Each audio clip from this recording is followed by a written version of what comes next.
Ah, we got the AI on, have we? Okay. That's what we're doing. In that case, we'll just put it on that. That's what we're doing.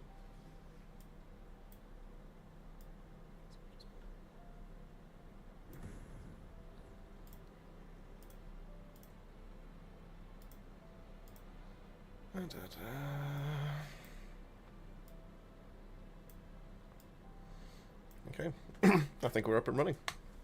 Good times. It's been a little while. How is everyone doing? I think we're all good set up audio-wise.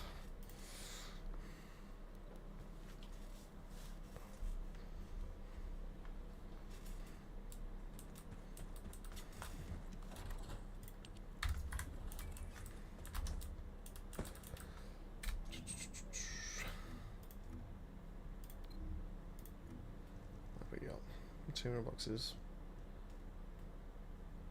Is that quite a 10 mil gold in a day? Jesus. Not messing around with these challenges, are they? Yeah, that's fine. That's all good.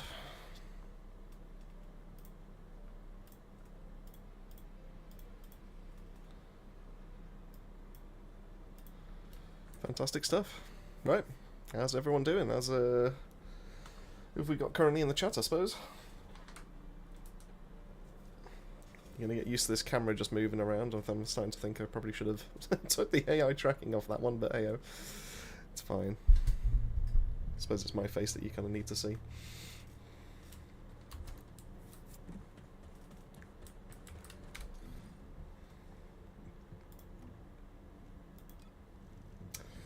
Right, what are we doing today? Well, I don't need that anymore, to be fair, but that's fine.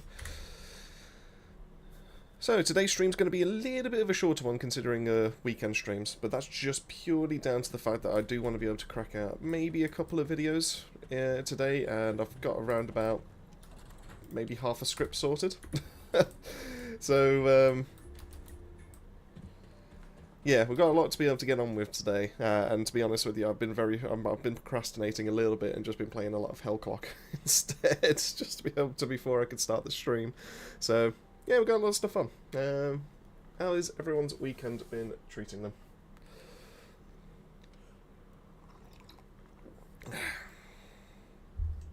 I've got tea, I've got energy drinks. I am good to go. I am hydrated. So, I tell you what, seeing as I don't have too many people in the chat to be able to interact with just yet, what we will do is carry on with what I was doing last night, and that is levelling up my blue beetle. So after we've got blue beetle out the way, because I've only got 3 catalysts to put in, I think, for the ideal build that I just want to be able to set up. So once I've got those 3 all sorted, we can then talk about it in the lab and everything like that. We're going to be focusing on weapon-based Nell, because I'm pretty sure I'm there now in terms of the build that I want to be able to help out with. All it took was basically a change to a gun. Which is insanely, that's all it took. And it performs well in action. It doesn't. I'm not going to lie to you and say that it's better than the skill build or anything like that. But it is better than what I was currently rocking with. It is capable, and it has some really nice synergy with everything that's pretty much going on. And the idea I want to be able to do with Blue Beetle is because it has an insane weak point modifier on it. I want to be able to hit weak point cap. I want to be able to go into critical hit rate with it as well. Be able to crack out some insane kind of like damage with it. And then we've got something to be able to help us out with the bossing side of things. So we've got a fire weapon, we've got a chill weapon, we're going to have an electric weapon. Yeah, we're just going to be covering all of that today. That's the intention, that's the idea. I guess we'll see what happens. Papa Peeps, hey, how's it going? How's your weekend? Half of script is better than none. I completely agree with you. And stupidly though, it's half of a script that's not to do with weapon-based now, it's to actually do with Blair, which is going to be another build that I'm going to be showing off a little bit this stream as well. So I'm thinking of potentially running this for around about 2.5 hours, and then I can start getting cracking on with the work and everything like that, so that's the idea. I recognise you. I recognise you very well. So Sparta and Virgil, depending on which one you want me to be able to go by, if you want me to go off your stream name or your Discord name. Hey, how's it going? Nice of you to stop by. Thanks for the follow, Expert. I really do appreciate that. Starting to try and grow the Twitch a little bit more. I would like to be able to push it. I'd be happy with affiliate, to be fair. It would be nice to get into partner, but we're a long way away from there. So let's focus on what we can achieve first before we start pushing there. Doing good, thanks. Yeah, fantastic. That's what we like to hear. How's your what have you been up to with your Sunday so far?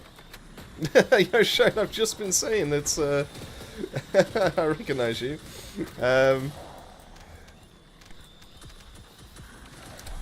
Found you in game. Have a nice day. Well, I appreciate that. Same to you as well, Yosho. Yeah, we're here for a good time. Xmas, hello. I've been sub to YouTube for a while. Didn't know you were on Twitch. Looking forward to your streams. Well, I appreciate that. Thank you. And no, thank you all so much for stopping by. It means a lot that you're able to even just drop a follow at the end of the day. We're trying to grow as a platform, and I've been putting off being able to go into streaming and all that for the best part of just over a year. So I think now's the right time. Now that's starting to get a bit of a community, get a bit of a following and all that kind of thing. I think it's probably the time to actually start doing it. So Virgil is better, but to be honest, well, if you prefer Virgil, I'm more than happy just to call you Virgil because that would just make it so much simpler on my end. So nice. I wish you luck. Well, thank you so much. And just enjoy the rest of your weekend as well if you're playing on Lurking.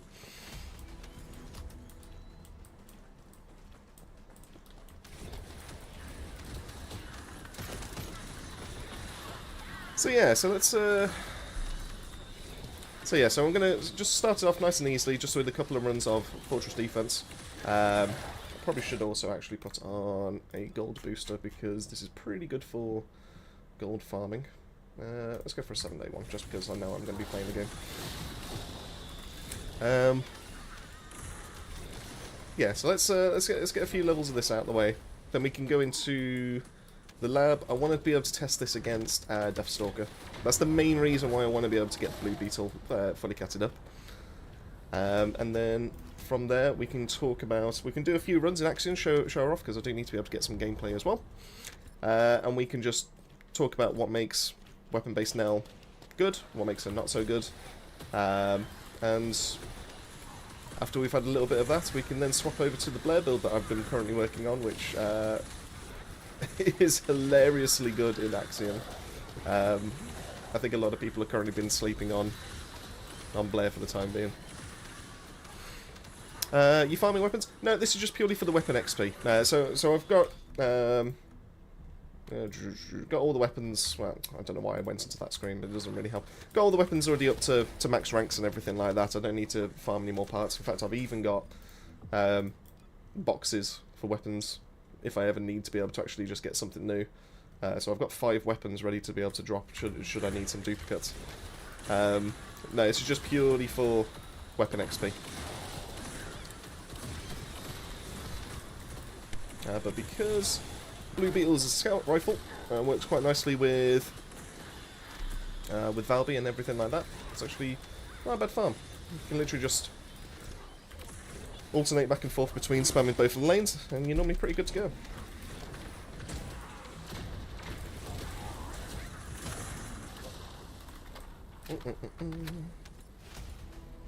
I still prefer a Frainer on this though, I think. If I was to be picky.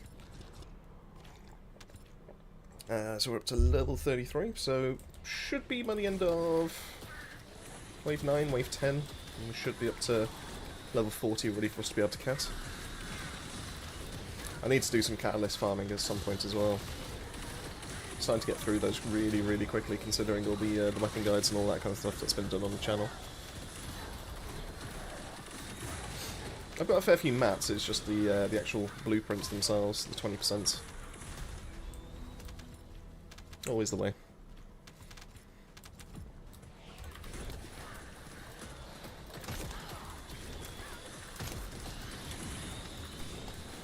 Oh, we're done daily challenge. So what's everyone farming for right now? What's the main kind of stuff everyone's been up to in game?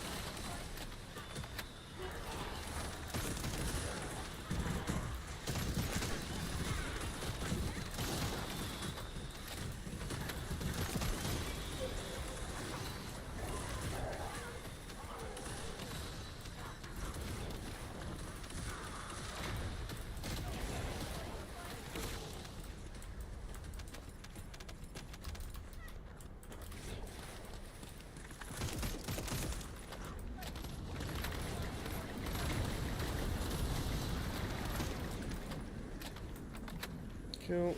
Yeah, 38, so we're going to have to do another round. Play a bit of Warframe now. Oh, okay. I never really got into grips with Warframe, but to be fair, that was before First Ascendant and everything like that, so... I don't know if I'd maybe possibly change my stance on that now. But, I mean, TFD's taken up so much of my time, I don't think I can actually ever go and play Warframe now.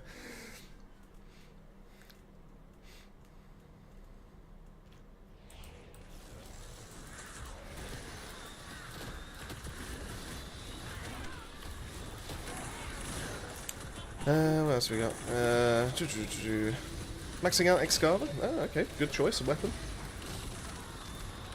Must admit though, after seeing like all the videos for like Excava, like I already knew it was going to be pretty good and up there and all that kind of thing, especially when you can run it into crit as well. It does feel a little bit disingenuous when you see like the videos online about, oh, you can do this kind of fast kill with Wallcrusher. Those kind of lobbies, from what I understand, require a full setup to be able to get going. That requires like someone to play Sharon for battlesuit rounds, or I'm trying to think. You need 7 other Sharons that are Serenas that are also rocking the exact same gun. You can't make a lobby of 8 people like easily, so I don't know. Don't get me wrong, I'm still a massive fan of Excava. I do think it's a fantastic weapon and everything like that, but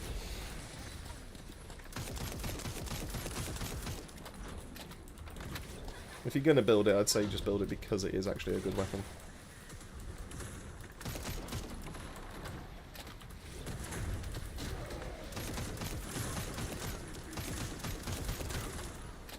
Kill. That should be max rank on that, so it's a nice drop of gold. So let's catalyze. Drop that in there. We'll put the fire rate up to max now. There we go. Yeah, let's go with that then. Got 2 copies of Perforator before. Fantastic news. Does that mean it's 1 dupe out of?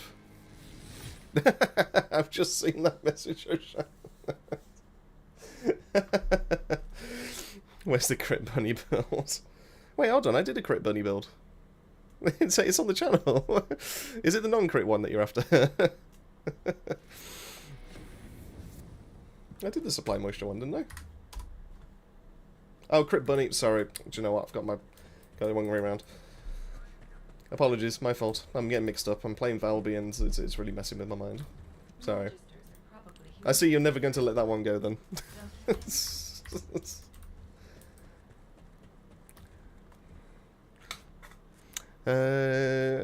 Expert's got absolutely nothing to do, so I want to start farming Purge for max percentage on my gold rolls. But I mean, that's good enough at the moment, so that's a fantastic idea.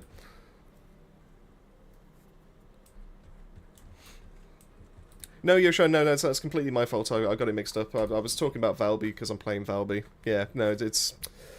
I tell you what, since I'm not really planning on doing the crit version of her anytime soon, you can have a look at that. That was what I was currently running to be able to go with it. But the problem that you've got with it is it's not consistent in the slightest.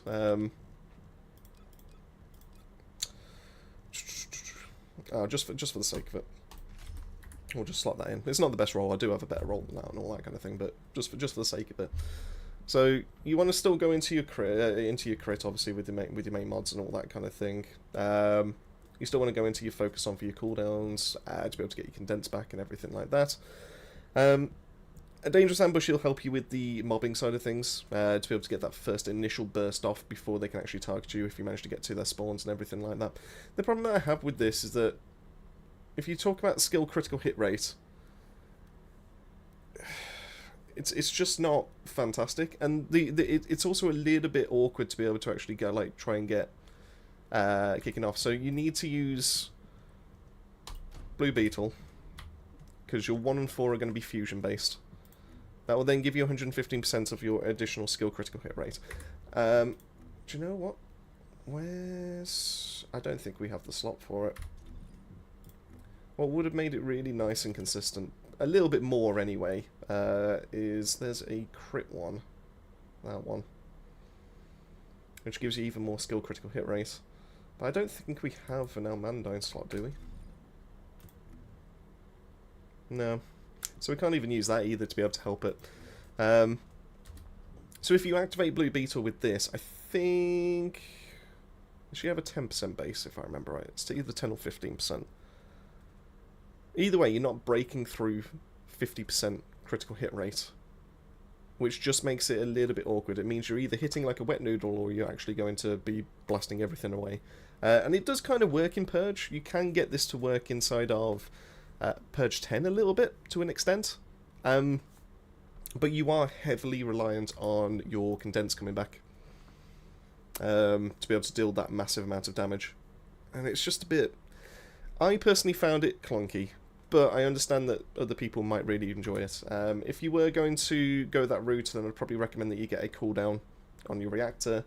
I'd probably still stick with these kind of components, mainly because you do still want the damage if you are planning on running into Purge. If you're not planning on running it in Purge, you can swap those out for other things because you don't need that excessive amount of damage.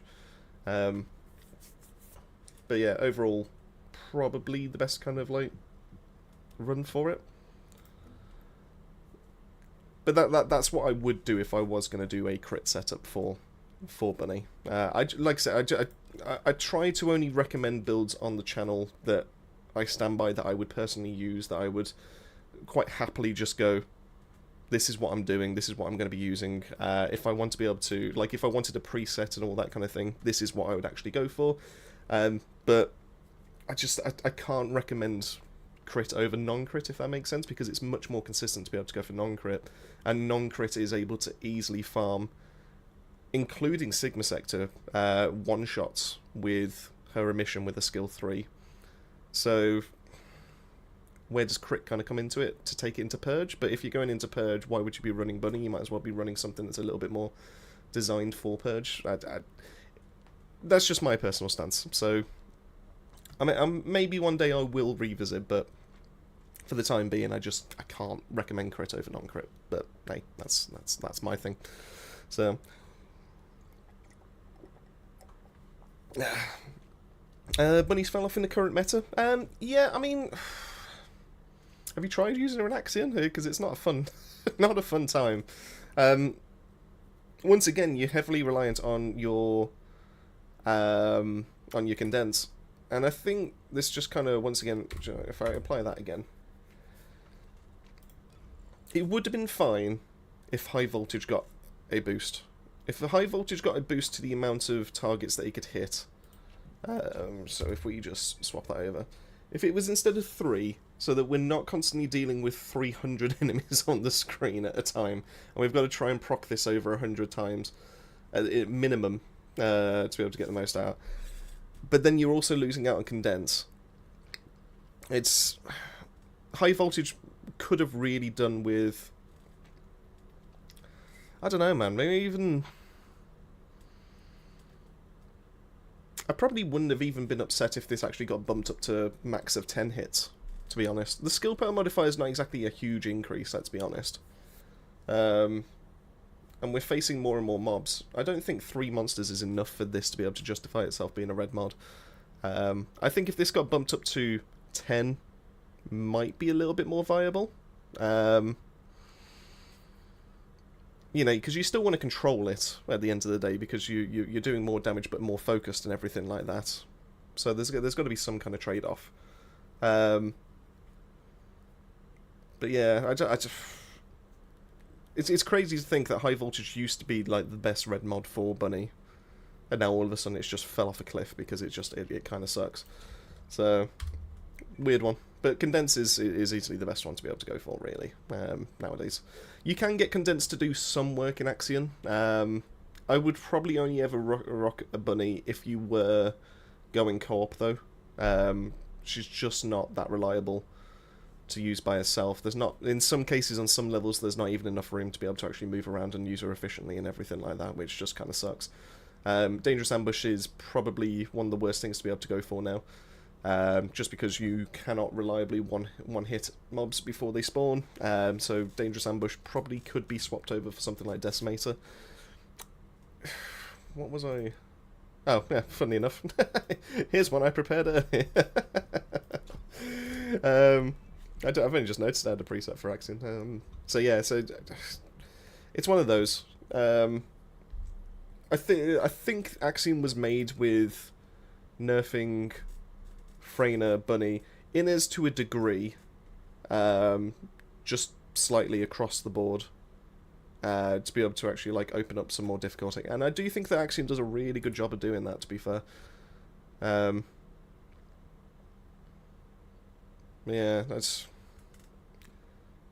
I think with this new difficulty, with the fact that they're opening up new different kind of areas for us to be able to play in and everything like that, they need to start looking at some of the other red mods, seeing what's actually not viable anymore, and then just bumping those up. Do you know what? I'd probably happily take buffs to red mods over that of reworks of certain characters, if they did a mass list. I do think that like things like Electric Charge is awful. It's always been awful. And why that's never been touched, I don't know. But we've got High Voltage and Condense. Bionic Fuel's fine, I suppose. I mean, I don't think it's ever, like, fantastic or anything like that. But some people do really enjoy using it. Sorry, excuse me. Just randomly getting burps and hiccups. Superconductor's okay if you want to play more support. What was Electric Transition?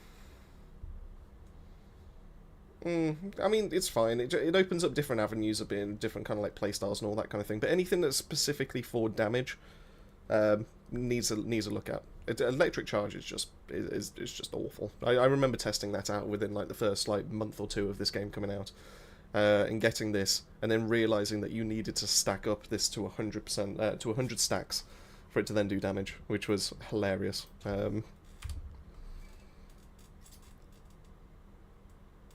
And even then, the damage was awful.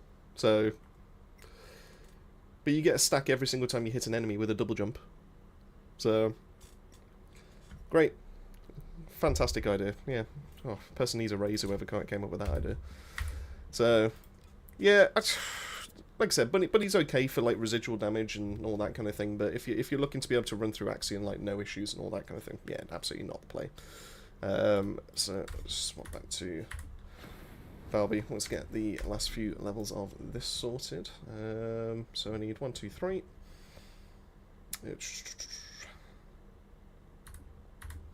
That's fine. Go back to Fortress. Yeah, maybe I can actually get the 10 mil in one day. Absolutely fine. Blair Fireball one-shots bosses now. Yep. I mean, that's a fantastic idea of a red mod that's really kind of like boosted itself up in viability since the game came out. The Truly Deadly Cuisine red mod that just basically took away all the flame zones and just made it do like one big massive like ball of damage and all that kind of thing. That was great. They've amended the modifiers. I do think that they could do something with the cooldown. I think they need to go like the Viessa route that they've done recently and take it from 70 seconds down to maybe even 60. I don't think it needs to be at 70. 7's a little, like, even a max cap on cooldown, 7 seconds is a little bit clunky. Especially since you're putting all of your damage and you're just kind of guaranteed, like, just focusing your build through one single skill. I would like to see that go down to like 6 seconds. I think that would just be enough. Maybe even 50, but I'd be happy with 60. But yeah, no, Blair is fantastic now. Like I said, seeing a 9-figure damage number in Axion was not on my bingo card for this year, but we got one. So, recently started joining Sharon and Serena. Yeah, I mean, Sharon's always been one of those that I've really enjoyed, especially inside of Purge. So where are you? What kind of build or what are you rocking with Sharon? Serena isn't really my cup of tea, I don't think. Like, I know that she's the strongest descendant and all that kind of thing, but I'm quite happy just to like pretend that she doesn't exist in most cases, apart from when it comes to Wall Crasher. I just don't. I don't find her necessarily fun. I know other people do and all that kind of thing, and everyone's got their own personal preference, but I don't think I've ever really been a Serena fan, to be honest. Bro, I can't forget how happy I was back in the day when I used high voltage for the first time. I was like, yeah, no more of that noise circle noise. Yeah, it was also really good for the fact that it went through walls. Like the original days when we had like bunny caves and the one mission in... It wasn't Echo Swamp, I don't think. Basically, there was one mission that everyone just kind of agreed if you wanted good XP. This was before these kind of like missions really kind of like took off because they were like 21 waves and it was a pain to be able to do. Oh, I can't see it on the map just yet because I'm locked here. There was one that you could run in like the best part of a minute, I think it was. And it had a really good chance of being able to drop extra modules at the end, like yellows, decent Kuiper, decent gold and all that kind of thing. But if someone wanted experience, they would specifically just wait at the mission button just to activate the mission, just to be able to speed up the process a little bit more. But yeah, voltage was fantastic for that mission. Your double jumps would do enough as well. God,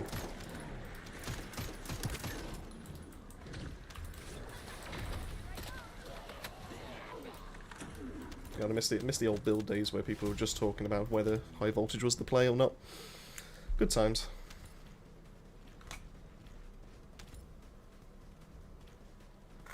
Ah, well. We're in a better state now.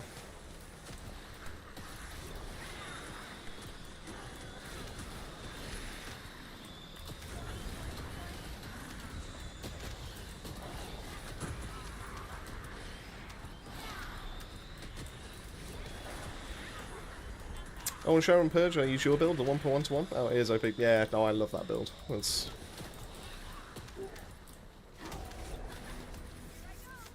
for mobbing 4 times crit damage and dangerous ambush for even more. Yeah, it's fun. It's the fact that you can run through that and just not take any damage really is great. The only thing I've ever had to run into, like issue-wise and all that kind of thing, was the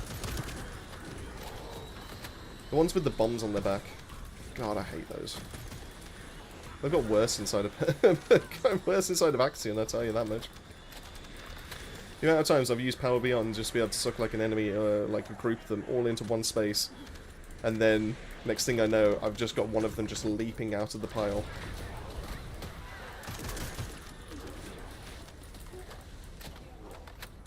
And then because it's Axiom, because they're level 190 enemies, they'll try to one-shot you. Fantastic, great.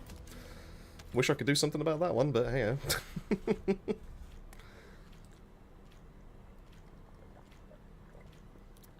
Ah,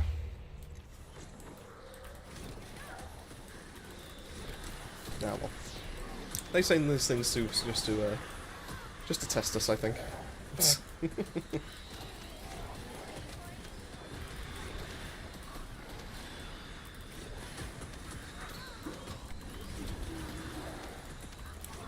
I think we've got there's something coming up soon, isn't there, content-wise? Isn't there like, isn't Alt Luna coming out soon?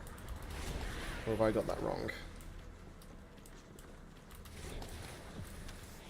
I'm not the biggest Luna fan, but I must admit I'm kind of curious as to what they're going to do with the alt.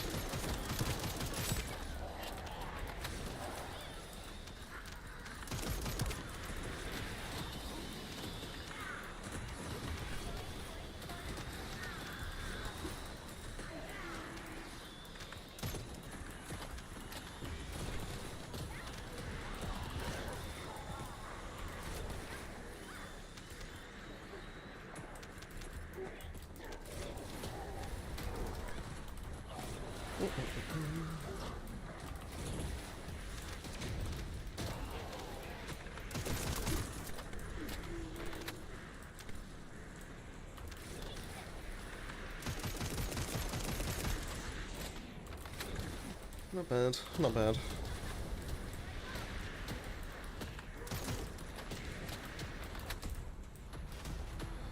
Keep going. Hopefully the end bonus is enough to be able to get this to 40.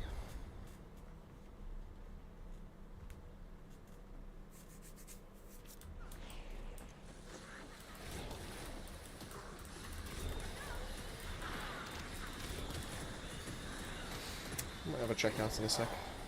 I can't remember if it's the swords or if it's Alt Luna that's coming next. That's the point. Has everyone here actually seen the options there in the menu for controls for the swords? Because they've already added that into the code. If you've ever seen Destiny's swords, we're going to get something very, very similar by the looks of things.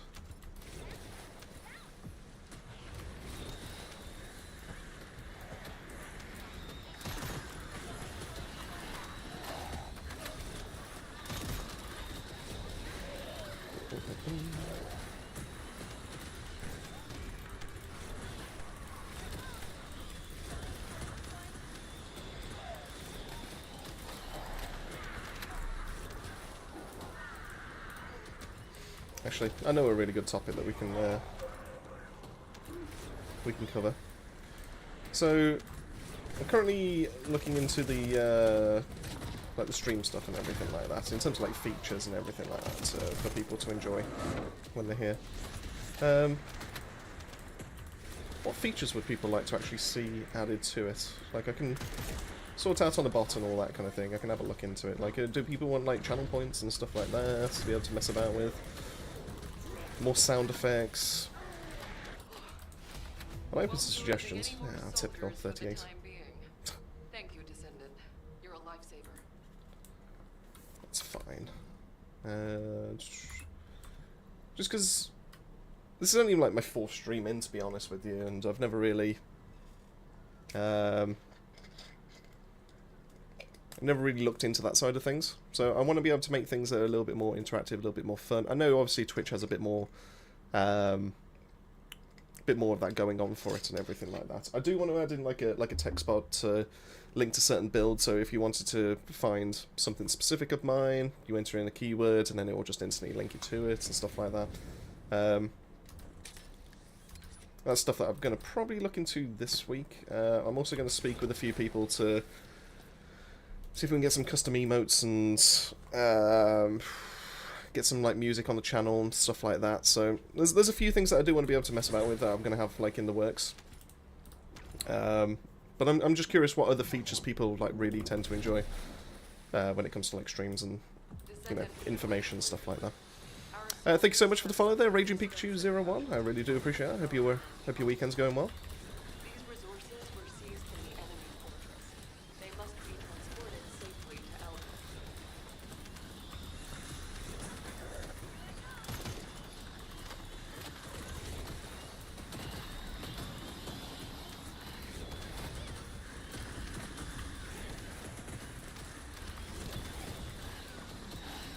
39. Nope, typical, gotta get to wave 2. Hello, never knew you on Twitch. Oh, well, to be fair, it's a recent development. So basically, ever since I've started doing like the streaming side of things, I've always thought, well, why not co-stream and everything like that, so I might as well go to both. So, yeah, we're currently streaming over on YouTube as well as Twitch as it currently stands. I'm doing okay, how are you doing today? Yeah, I'm pretty good, thank you, yeah. It's not been a bad weekend so far. Got a couple things I want to be able to mess about with on here, and do you know what? I'm even going to do like sneak peeks into videos that are going to be coming up, well, early parts of this week actually. That's the plan. So we'll stand over here. Let's get another catalyst into Blue Beetle. Who'd have thought Blue Beetle was actually going to be a really good weapon to be able to actually shoot? Not this guy. Pretty sure I made a video saying you don't want to put a core activator on a Blue Beetle. There we go. And then that means I can go Insight, focus on the last one, and then that'll be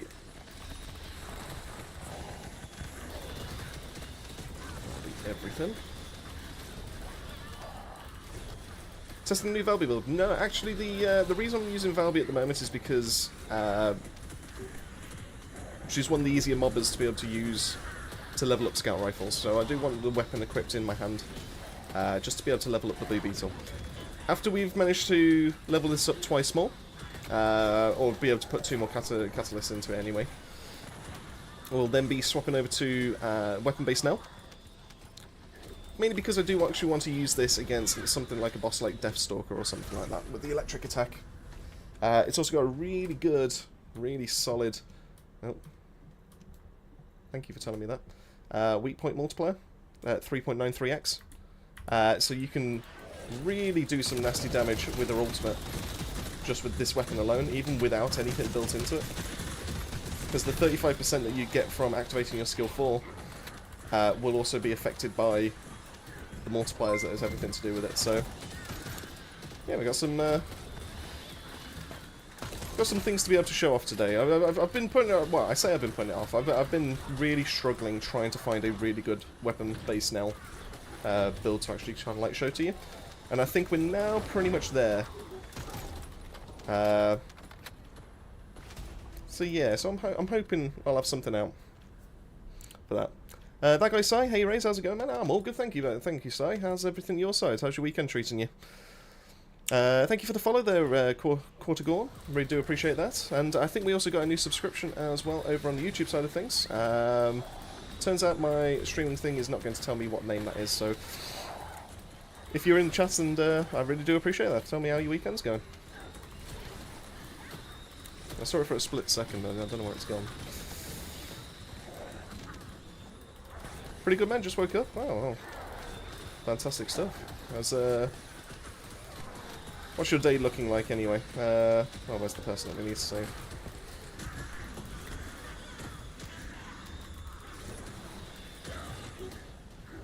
Will you be on the grind yourself today, or what's the day in the life of Sai today going to be?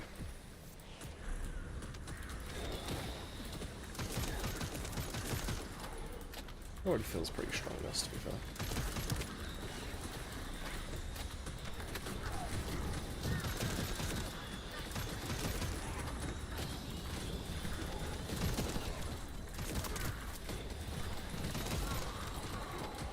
It's not even on me.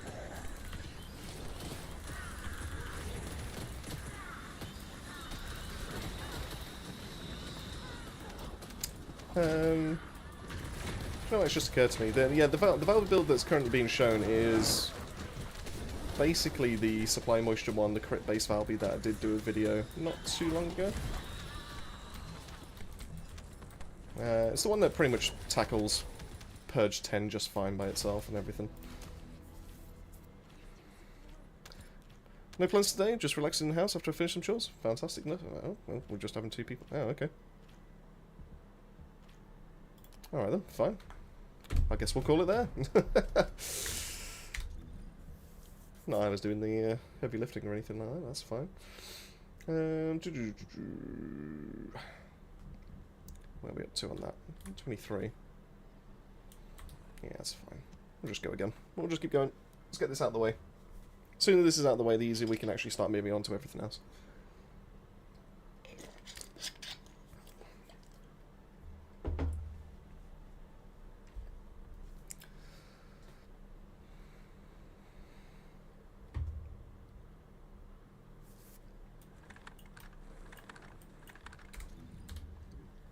So what are we sitting on baseline? Actually, how much? Yep. The one thing I wanted to check was see what Supply Moisture Vappy actually did to the gun, but hey, I guess we're not doing that today.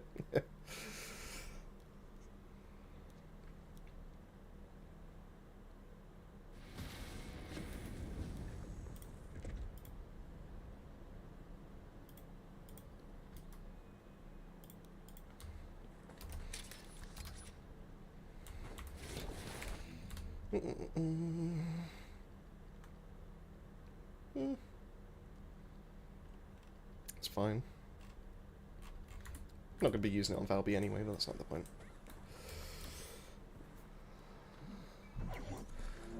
Ernie's Rubber Ducky 313. Songs I'm a huge fan. Most of your builds I've got and enjoy. Oh well, thank you so much. That genuinely means a lot. That's hey, I've only put stuff out that I would personally rock myself, but no, I really do appreciate that kind of comment. That means a lot to me. Thank you so much. How's your weekend treating you? Thank you so much for the follow there, Skinny Man Payne. If you're in the chat, tell me how your day's currently going.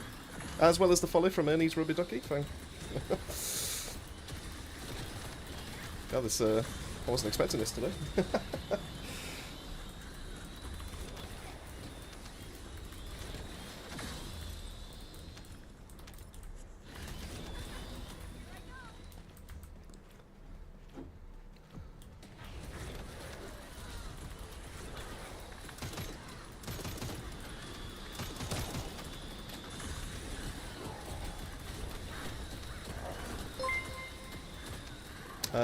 There we go, got a new subscription. It's Renee Lupke who has subscribed to the channel over on the YouTube side of things. Thank you so much. If you are in the chat, that is. I believe that also comes from like subscriptions just in general if they're on the channel, so just in case.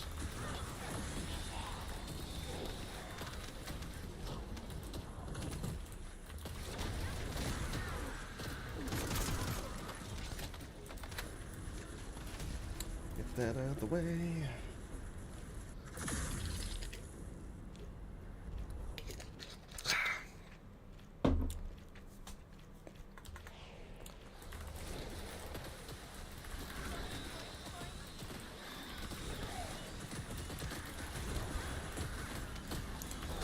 So, Ernie, how's the grind treating you at the moment in game?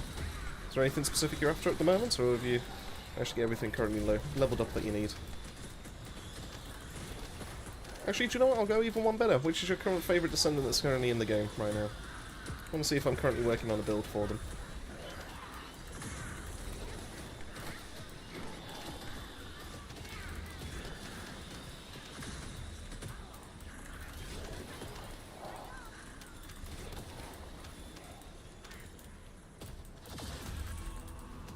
Stuff, level 29.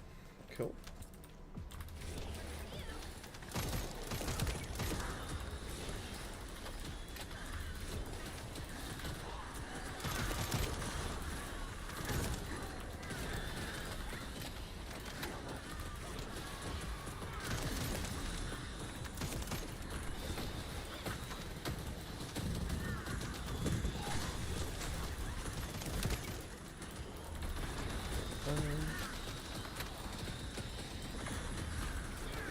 Favourite descendant right now is Inez, but overall favourite is Freyna. So, I mean, some good choices. Let's be honest, fantastic mobbing characters. Would like to see, I mean, I don't know if I'm just being biased or not, but I would like to see Freyna actually make her way to the top of the pecking order again when it comes to mobbing. Don't get me wrong, I like Inez, but I don't know. It's always been Freyna for me, ever since the game launched. Okay, I'm in pain, but I'm always in pain. Oh, God, I'm sorry to hear that, Ernie's. I hope it's nothing too serious. How do you think Season 3 is going? I think it's lacking enough content. Wall crushes, joke drop rates are piss poor. Wow, bit of a loaded question. There's a lot to unpack with that one, I think. Okay, I'll tell you what, since it's a little bit mindless and all that kind of thing, since what I like the content we're currently doing, literally just spamming one burn.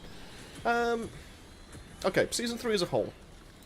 If we're looking at everything, I enjoy Season 3. I think it's done a lot to be able to revitalise my interest in the game. It's given me a lot of reasons to come back and enjoy spending as much time as I currently am. I think the trigger modules is an interesting call. I don't think they've got it right, though. I think it's a really good idea. But considering the way they've implemented Power Beyond and everything like that, I don't think they've really thought that one through, seeing as that was just going to give you a flat skill power increase, and that's something that every single Descendant can currently run. If they'd done that to limit other ones from being able to use it, fair enough. But the fact that, yeah, literally everyone can run it is just silly in my books. But I think it's a cool idea. I think it's interesting. I think it's a really nice way of being able to Customize your descendant even more, which at the end of the day is the name of the game. So hopefully they do something about that down the line. Axiom Planes, I think by and large, is pretty good. I don't think it's perfect. I do think it's worth a solid... oh, I don't know. 7.5, let's go for. I think the missions themselves are fine. In fact, there's some ones that I really do enjoy. I think the new elites had a really nice degree of difficulty because it's not just a case that you can just spam your skills. You need a nice balance between weapons as well as being able to go into skills as well. I think they got the way that the loot dropped wrong. I like the idea that the missions technically rotate in terms of like the extra drops. I think that's a nice little addition. But I would have liked to have seen certain missions drop certain parts. It would have made the farming so much easier. Not that it, you know, matters to me too much now. I've managed to go through everything, but you know, I've heard the horror stories out there of like what people have had to put up with and stuff like that. So yeah, so I completely get it. If it wasn't for the fact that we just have some random drops and all that kind of thing to be able to help us out with the grind, it might have been nigh on impossible. But yeah, they should have made it so that like 2 of the missions drop Nell parts, 2 of the missions drop the Orca parts, 2 of the missions drop the Vortex parts, etc. Blah, blah, blah, blah, all that kind of stuff. That's how they should have handled it. But you know, that's just my opinion on that one. The Colossi that drop just before Wall Crasher turns up is a good idea, but once again, one that's not implemented very, very well. They look genuinely tiny in the grand scheme of things, to everything that's currently going on. But the drops that they do offer are fantastic. You know, being able to get a lot of gold to be able to have a chance of being able to get an absolute butt ton of gold drop, as well as like new updated drops in some cases for like the purple items and everything like that. Great call. You know, I think they've done a good job on that part. Wall Crasher though isn't fantastic, but I can see that they were just trying to test the waters, if that makes sense. You know, as in like they were just going, is the player base going to respond well to this? How are the 8-player lobbies going to handle? You know, can our game can it sustain this, and all that kind of thing? I'm alright with that, that's fine. You know, at the end of the day, it's something new that's to the game and all that kind of thing. They didn't know for certain how it was going to be like perceived and all that kind of thing, so that's fine. As long as they expand upon it, that's the main thing that I'm interested in. Fingers crossed we don't have, you know, that going all the way through and it's just purely you have to play Serena and it's Serena Lobby Farming Simulator 2026 or whatever. But I think it's a good start. It just depends on like what the execution is over the next course of things.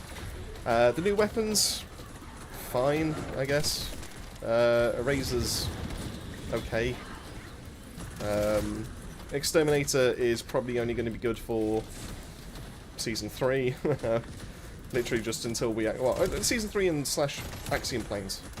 After Axiom Planes is not the place to farm and all that kind of thing anymore, then no one's going to care. You're not going to need to use that gun. It's probably just going to start taking up storage space. It doesn't replace Restored Relic.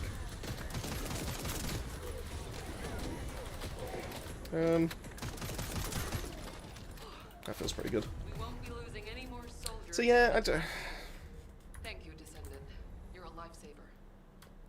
overall it's fine. Like I said, you can take some positives, you can take some negatives. I do enjoy the new difficulty spike that exists as of Axiom Planes. I enjoy the quantity of enemies that we've got on screen. I enjoy the new elites and everything like that. I think it's a good start for what we're going to be expecting in the future.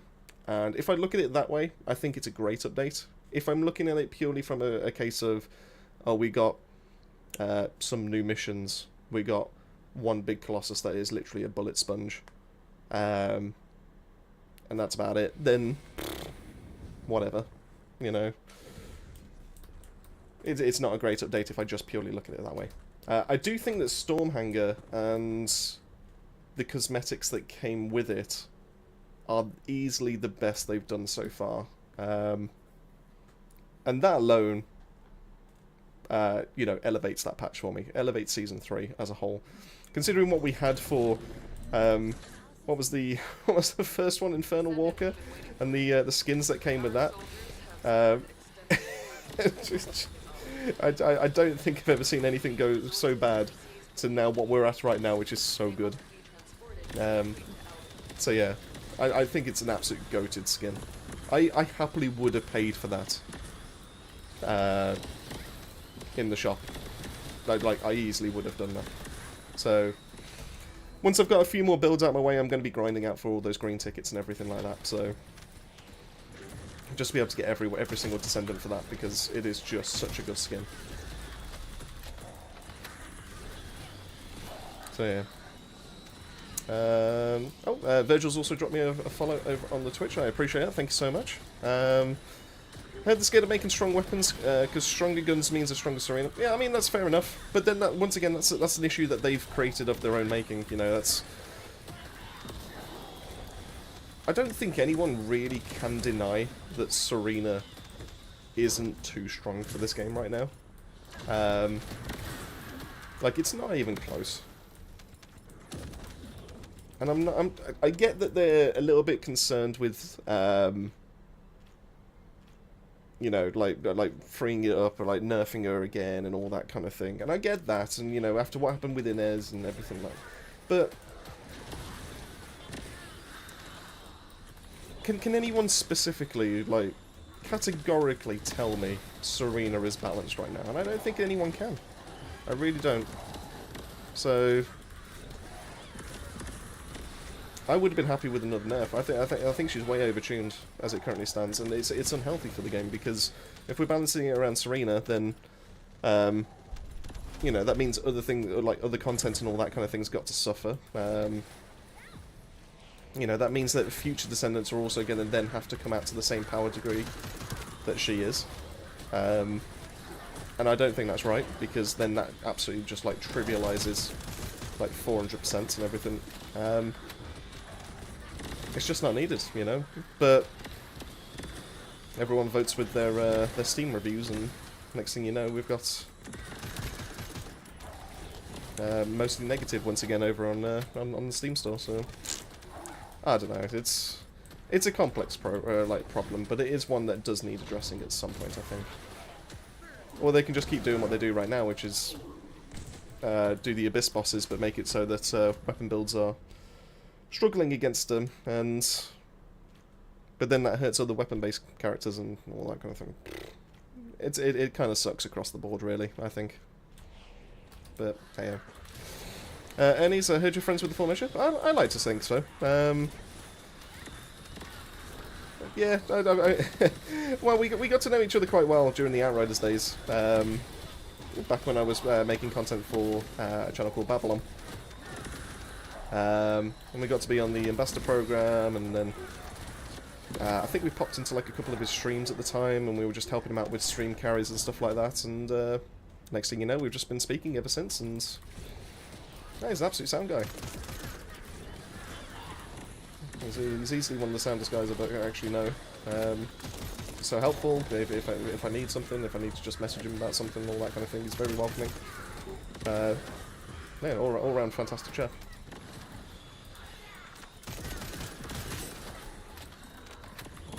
Plus, we also played DMZ together, and DMZ was a lot of fun back when he was creating content for it. Doing the streams where we were just like wiping out lobbies. I'm not going to lie and say that we were like the best like Call of Duty players or anything like that, but there was something about DMZ that just made it so satisfying.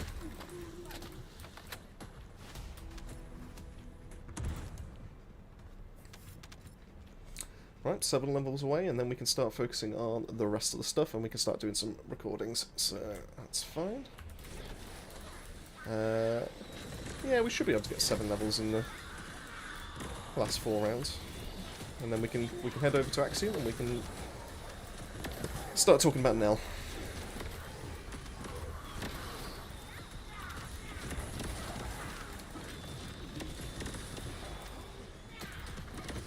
Actually, I'll even throw that up to chat. Nell or Blair? I'm going to show both in the stream, but Nell or Blair?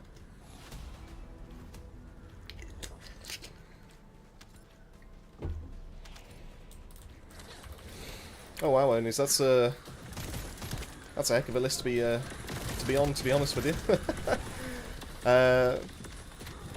Moxie, Sen, Ornery, Judge Grey. I mean, they are some big names in the space right now. So you know, to be considered part of that, blows my mind. To be fair. Oh, sigh. Oh no, you haven't just said that about Blair, have you? Oh no. I'll sigh. I'm gonna have to convince you otherwise, aren't I? At some point. Yeah, my gun's stronger. I can't believe you're just teasing me like that. You're asking me to prove you wrong. That's what you've just said. But I will do Nell first. Ernie's, can I play with you? Yeah, well, I'll tell you what, let me get the blue beetle, which looks like we'll get it to level 40. After the next couple waves. And then I'll be heading over to Axion. But yeah, if you want to... Oh, heck, if people want to hop in and all that kind of thing, feel free. I don't mind that. I know a few people have asked me to be able to get, like, co-op footage and stuff like that, so... I do not mind. Fine by me. That offer goes out to everyone else as well, if you want to... You like Blair's backdraft build? I mean, just got a soft spot for it as well, but there might be a stronger build for use in Axion as well as Purge. I took him into Purge 10 just to be able to test something out, and the guy is fantastic with this new build. So yeah, that's like I said, we'll show both off, but I did need Blue Beetle up to scratch.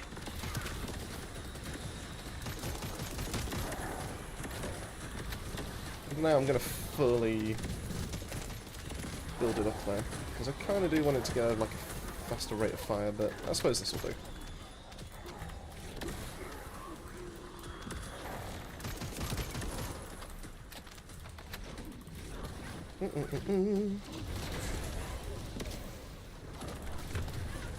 Nope. That was a big hit. Come on. Just like a random surface. Let's just stop in there.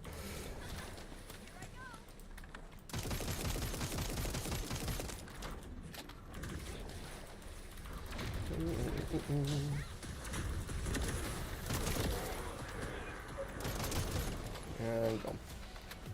Cool. Right, that should be everything then. Move to Albion.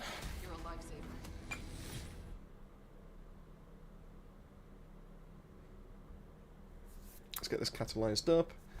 I do want to do one quick test in the lab with this gun. From Kangaroo Land or across the pond. I am in the UK, so I'm going to be, I assume, across the pond. I assume you're you're over in the States by the sounds of things there. Actually, no, hold on. You could still be UK based with that. Actually, I'm not too sure.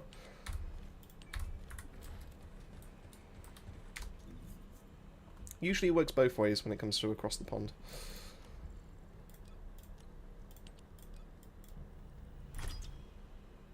Oh, South Africa. Oh, fair enough. Oh, in that case, I got that completely wrong then. But yeah, so I'm UK based myself. So right, so firearm test. We can swap this back afterwards, but this is just purely for a lab test. Go to the lab. So the main thing I want to be able to test with this. Oh, thank you so much for the follow there, Dency88. I do appreciate that. If you're in chat, hope you're having a nice weekend and everything like that. Yeah, I do want to test something. So yesterday when I was testing against, so basically I got challenged in, yeah, that's fine. So I got challenged in the Discord to help out with making weapon-based Nell good for carrying against Deathstalker, because obviously Deathstalker can only face against 4 people, so the more damage that we can do here, the better, really. So the idea with this one is if I can get a mark. Can I? I'll get it there. Now I'm hoping this works, but we're about to find out. Activate. Get up to 5. Activate. Nothing more.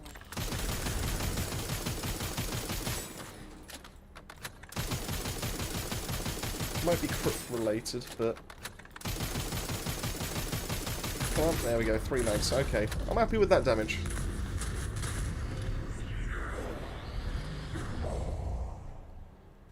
Just trying to think, is there anything we can do better than that?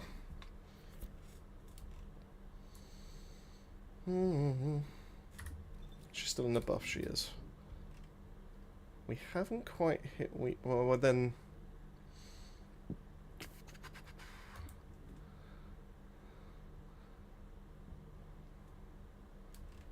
Am I missing out on weak point damage then?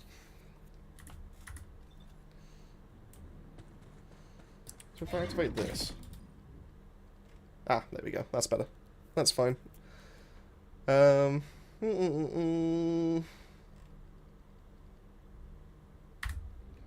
I do think Blue Beetle's probably decent.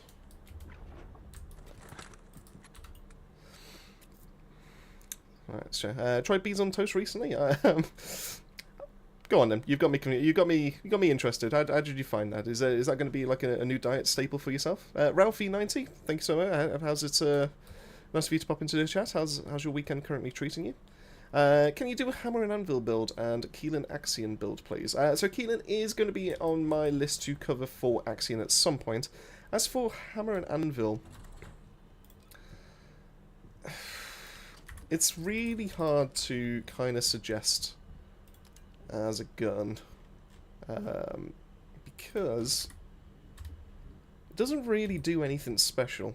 So that's why I was originally messing about with. I mean, obviously I do need to be able to cover a few more things. I could take off this accuracy one now, but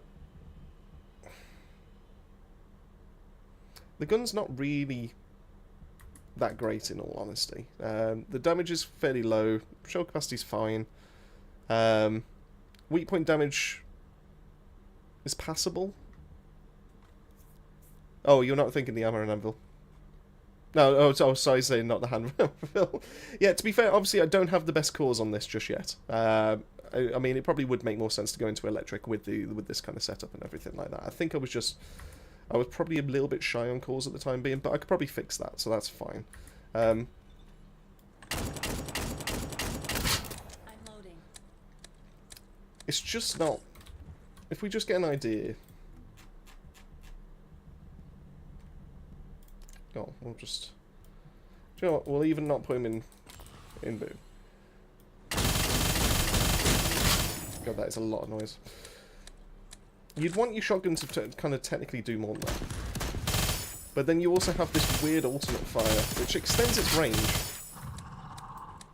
But it's, once again, just a little bit clunky. So, it's just... If you're going for a shotgun, it's just not the best. You do have Smithereens that does more damage, you have Executor that does more damage, and then when you have a look at the unique ability with the Hammer and Anvil, you're not doing anything, really. It's like you've got this really clunky kind of like range thing to factor in with the air burst and everything like that. But if you do it too close, it doesn't activate. If you do it too far away, then you're not getting the bonus of the explosion. It's just, what's the point? This 100% needs a buff, basically. So I wouldn't recommend. Oh dear, oh no, Age Madrid's just popped into the chat and just seen me messing about with hammer. No, bro is not cooking onto, he's not onto something with the hammer and anvil, I can assure you that much. It's not going to be the way. Because it has terrible base stats across the board. You have you have a 1% chance of being able to land a crit. If you land a crit, you do 10% more damage. Fantastic, great stuff. Worth the investment. Weak point is base 1, so you're not really getting any extra benefits there. And it doesn't even go into multi-hit because you do even less than 10% if you manage to land a multi-hit. Fantastic. Good stuff. So, I don't know what they were thinking with it. It's a cool looking shotgun. I like the idea with the alternate fire, but they just really missed the mark with it. So, yeah, you don't really want to be using that to kind of like do your damage and everything like that. So, we could try Last Dagger, but I don't think I've got an electric one fully geared up, if I remember right. So electric's going to be a little bit difficult to be able to show against Deathstalker. So I think, yeah, so I need some more green cores to be able to start getting like fire rate ups and all that kind of thing. So that's that one.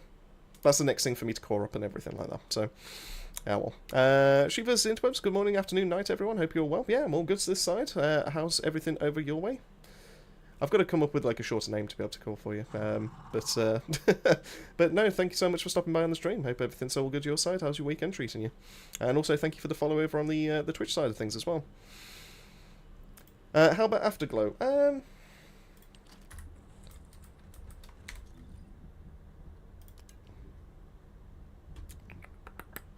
Where are you? There you are. So I think I need to fully do this one. At some point I will actually spend all the time getting this fully done up and everything like that. Afterglow is not a bad sniper rifle. I do think that the best current sniper rifle right now is going to be Piercing Light.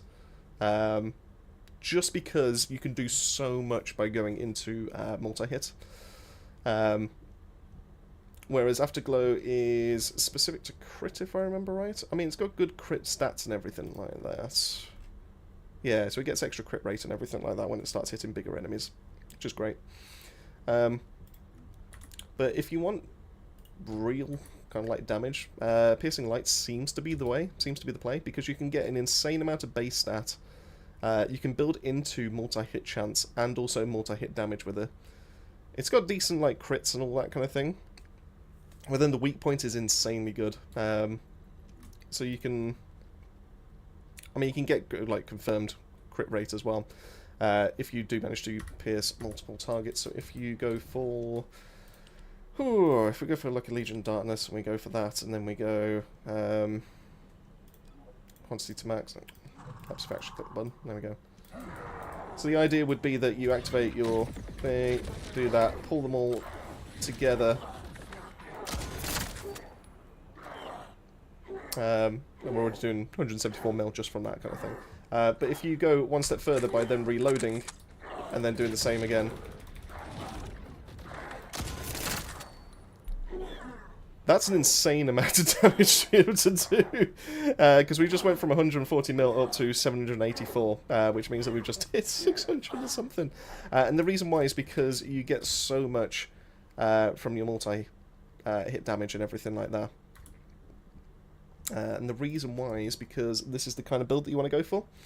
So you'll get this extra increased damage on your weak point for expansion, so that'll be one shot every 10 seconds, you'll get that massive boost. Multi-reload, every single time you reload after 5 seconds, you'll get a massive increase to your multi-hit damage. And then we're just going for as big of an increase to your multi-hit chance and everything like that for everything that way as well. So, insane amount. Reynold01, subscribe to the channel. Thank you so much for the subscription. If you're in chat, thank you. I hope your weekend's going well.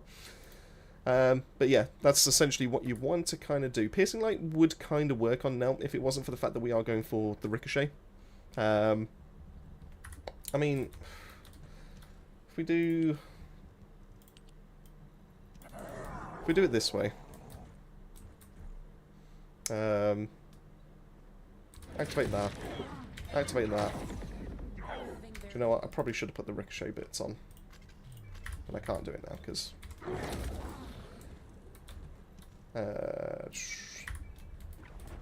do that.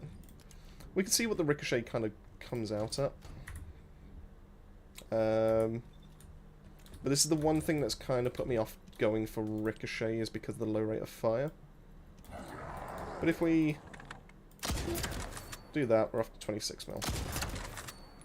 And then I think that just like bounced off for 6 mil each, didn't it?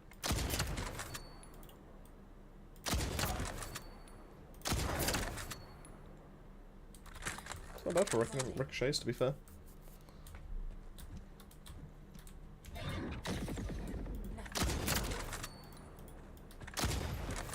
See if we can get it from...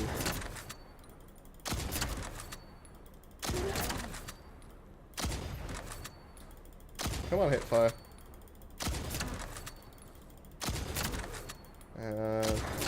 Yeah, 2.4 mil that we can get on ricochets if we do use the sniper rifle. Which is, well, that's against level 1 enemies, to be fair, so obviously it's a little bit... stuff like that, so... But, still, decent damage. So if you ever need to swap over to a sniper rifle, this is probably the one I would recommend. To be fair, I probably could just actually keep that as my loadout, to be fair.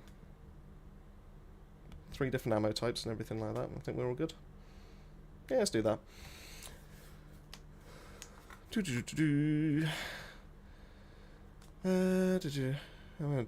Needs a buff.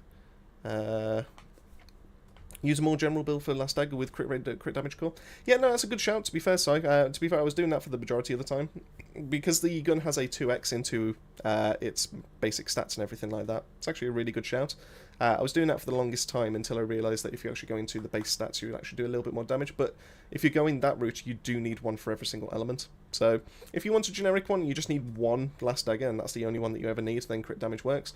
If you need one for everything to do with Purge, if you need one for every single element and everything like that, then yeah, you're going to need separate copies. Fortunately, they do actually hand out these weapon boxes, and I can just get my copies that way. I don't actually have to go and farm them, so we're off to a good start there. Sheep works. Well, fantastic. In that case, I'll quite happily just score you sheep going forward. Here to lurk while I do my daily battle pass stuff. Fantastic. Well, thank you so much, and do appreciate the extra view and lurk. So remember the one-shot build was Sharon in Africa? Yeah, I kind of remember seeing it, but I never actually did it myself. I mean, can you just do it with this, to be fair? I mean, I don't have... I mean, to be fair, you probably could get away with it. Let's see what damage we do.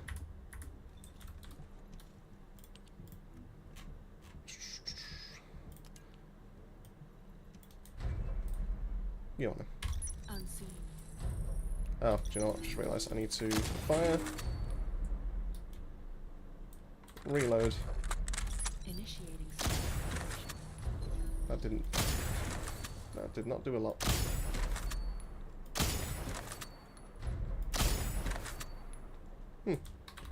I did so much less than I thought it was going to do. That's not what I meant to do, but hey, that's fine. That's fine, we'll go into Axion. I've done the testing that I wanted to be able to actually mess about with anyway, so that's fine. Don't build Frostwatcher, why? So...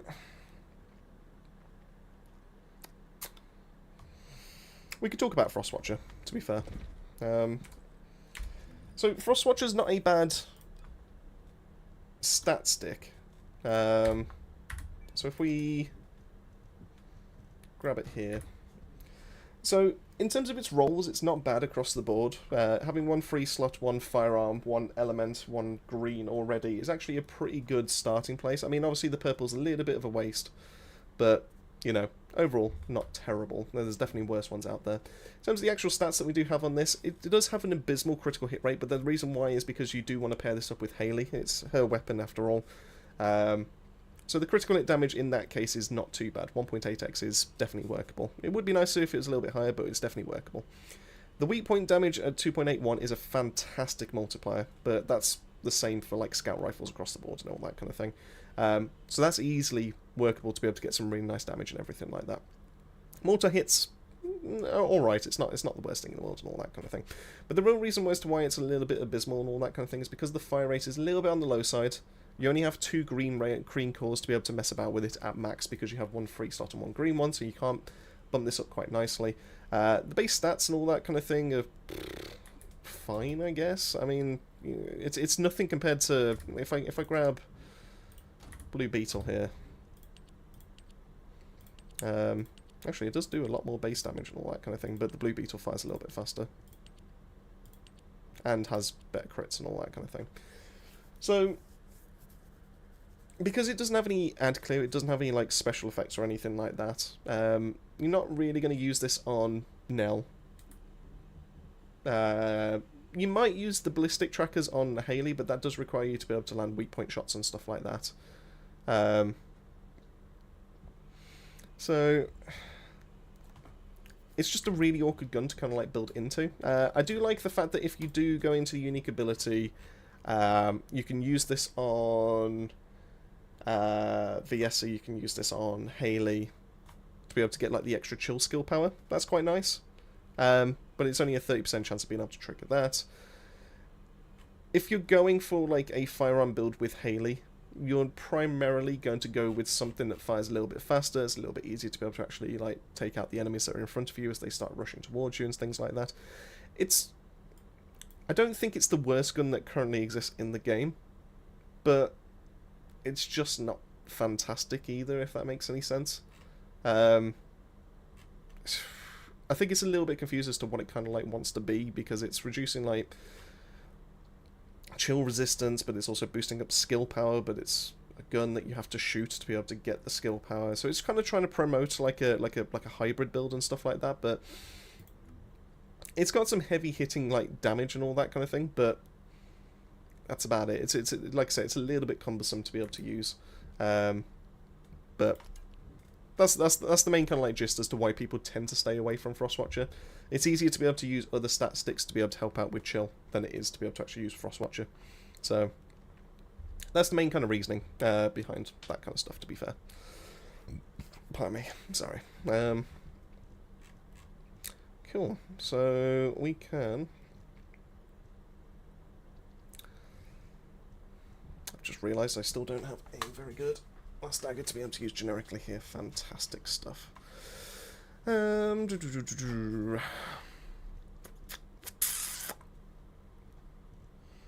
we want to go for? I want to use fire attack. So we can use that. Last dagger probably would be the best slot in here, but I don't have a really good fire one. If I remember right. Oh no, I do. No, apologies. I've recently boosted it up. So, cool. Max HP, max HP, max HP. Fantastic stuff. Right, we can now start talking about weak point Nell. Can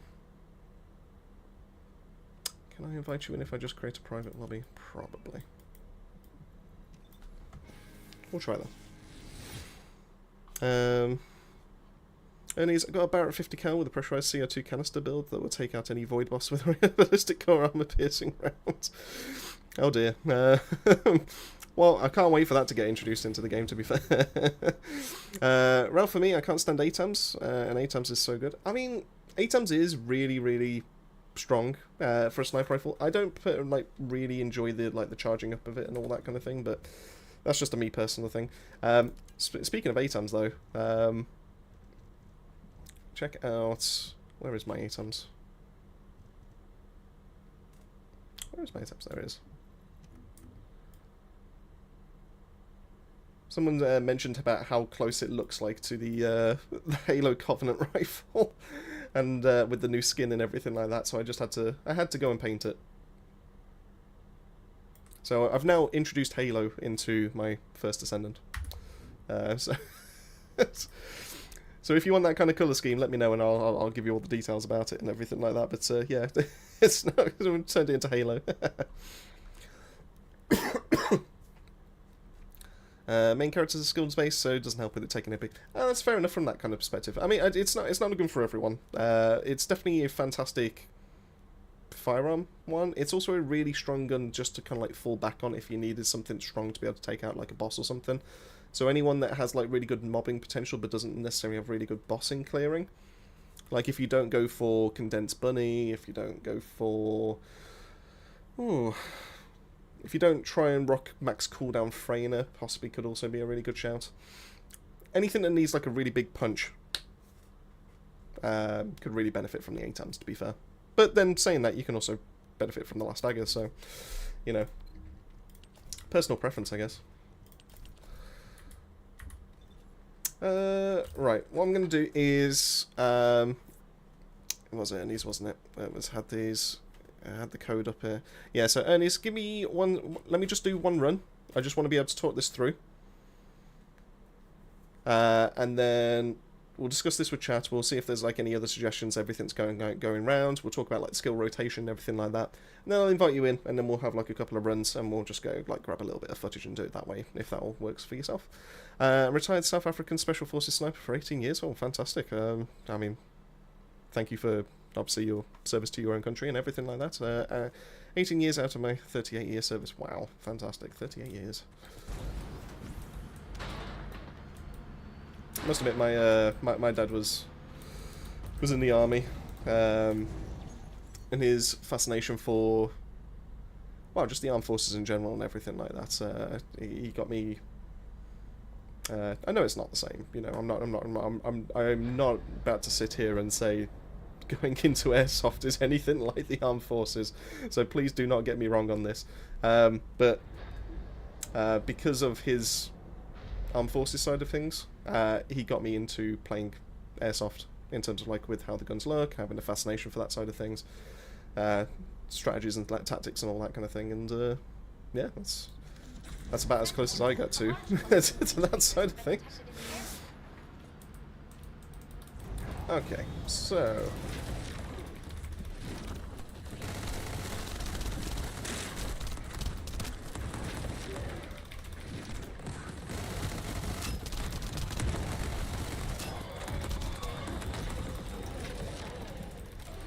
this is now the change to this build. This might melt some systems, I won't lie to you. But this is essentially how we get Firearm Nell to work.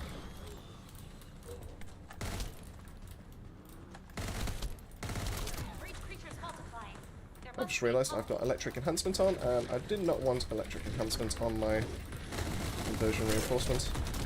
But it's fine.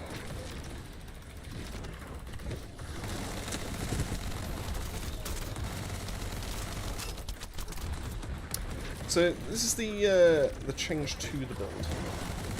So originally we were running Albion Cavalry because we wanted to be able to ricochet with the ricochets and do some really nice like crowd control.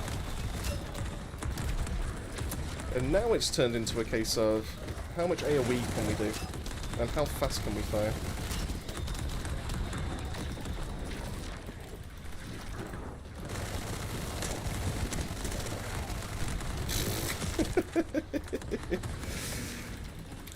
I will say, it is an oddly satisfying build to be able to run.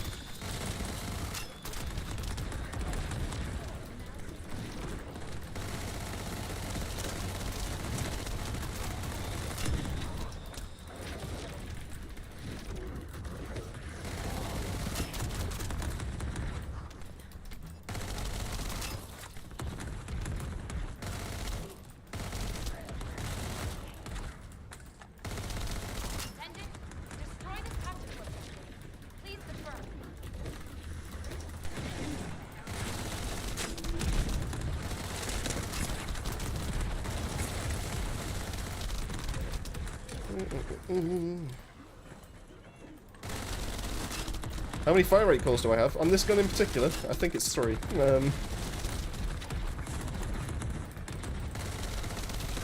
This is only... I think it's basically just missing like a couple of % on the cores.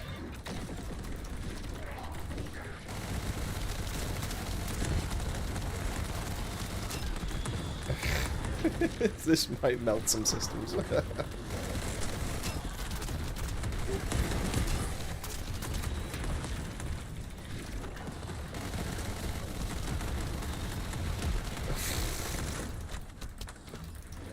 I will, once I get to a space that I can reliably show you, I will do.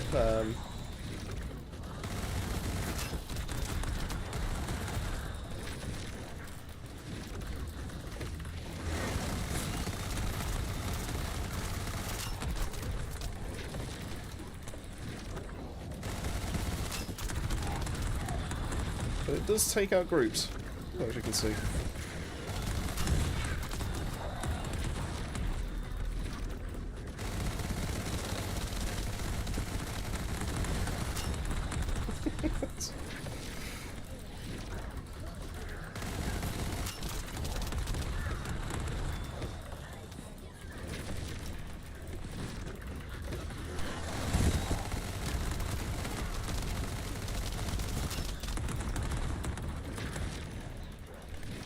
Hey, Crazy Shadow. Yeah, you've tuned in at the right time. Just finally starting to show off the...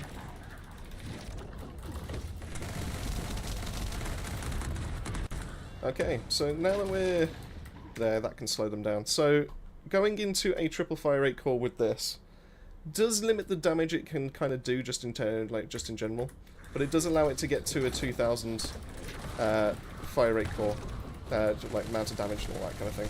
So, which is why we use it in combination with Firing Fiesta, that's on this gun I believe, to then really benefit from all the increased damage, the increased fire rate, sorry, and that allows us to be able to absolutely spam airstrikes down like this. And because Nell has the suction ability to be able to put them all into one location, as you can see, that's the main kind of like... Oh, 100% the skill build is better. Yeah, please do not think that I'm suggesting this as a way to say, oh, you should be using this over the skill build. The skill build is much easier to be able to make, it's much easier to replicate. It is just an overall better build, to be honest with you. But if you do want to be able to level up some weapons and everything like that, this is also not a bad shout, because you can just... It's also really good against these things.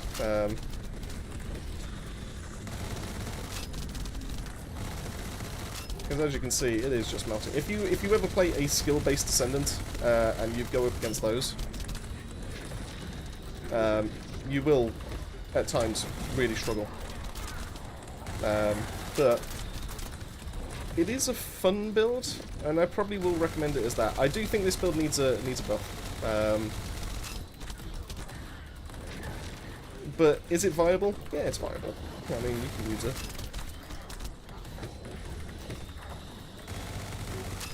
You know, it's...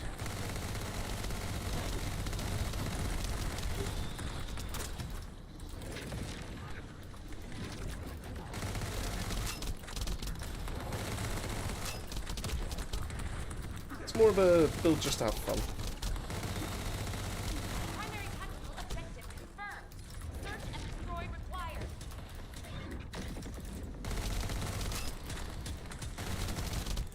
It's also pretty good against this boss.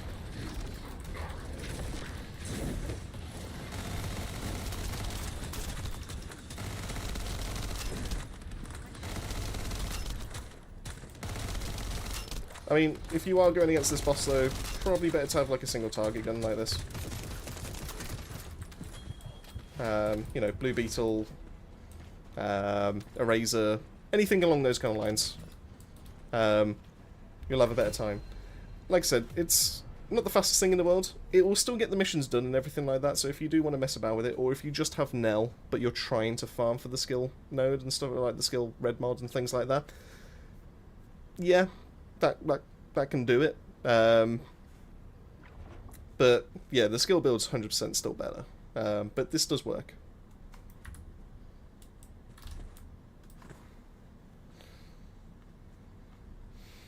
So yeah, that's the main kind of thing to take away from this build. So because the reason why this works as a mobbing thing is because we use Greg's with its insane fire rate. We have the guaranteed weak points, which are going to be coming from skill 4. We can suck enemies into one area to be able to take advantage of all the extra damage that's going to be coming, because it has a massive weak point multiplier. So if you see what the final build's got, it's got 4.2 let's say 4.6 before we add in the extra stuff that's going to come from the additional 35% benefit from being in the circle, and then we've got the multiplicative 35%, which is going to be closer to like an extra 70, 80 kind of percent damage by the time you've added in all those buffs onto this. So like another 0.8 maybe. So we're going to be over 5. Every single bullet's going to take that. To be fair, I was using the wrong focus round, so this would actually do even more damage than what we've just currently shown. And then it's also benefited from all the crits as well, because it's quite reliable in terms of how it crits. In terms of the build, we want to go into fire rate. We just really kind of want to hit a fairly fast fire rate to be able to help out with that. I think the ballistic tracker is probably worth the slot, rather than just going for a 2-piece into this and then a 2-piece into Shell Crusher. I mean, don't get me wrong, the extra fire rate during Spray and Pray will probably be worth it, but during the outside time of that, where Spray and Pray isn't coming into it, you're going to probably want to benefit from all like the extra ricochets, and that's some quite decent, quite chunky damage and everything like that.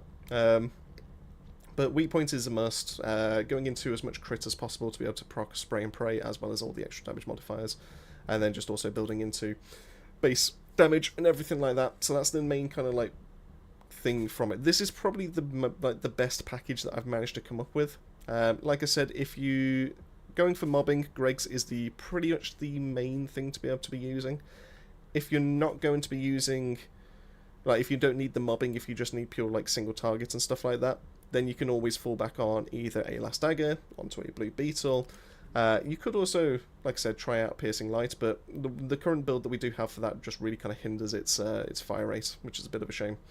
But it does so much for the gun and everything. So, but yeah, that's kind of like main thing. Like I said, I'm open to suggestions or what people. I can tell you what has and what hasn't worked. If you're interested in that side of things. I did try Albion Cavalry. Albion Cavalry was not bad, but just didn't really have that staying power and everything like that. So it just didn't really do enough, even with the extra ricochets that we had from here. While we were proccing these really, really quickly, the base stats of it all, it was really good at being able to apply like the stuns and being able to do some really good crowd control and everything like that. But that was about as far as it kind of really went. It felt much slower than actually going for Greg's. Greg's just felt like the better option overall. So that's why we go for that one. Deploy Resonance is also giving us extra weak point damage, which is quite nice. And then we're also getting faster reloads, which is perfect for Greg's. So, like I said, I don't think this is better than the skill build, but if you're interested in a firearm build for Nell, this is probably what I would recommend. So yeah.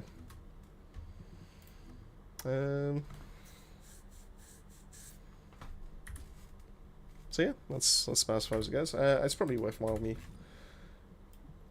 Now that I've done explaining, it's probably worth me trying to grab a little bit of footage. So I'll set the record on this one.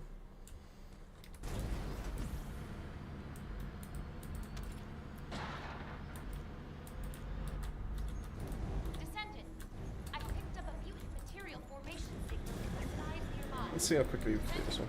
A large cluster of breach creatures has been detected in the area.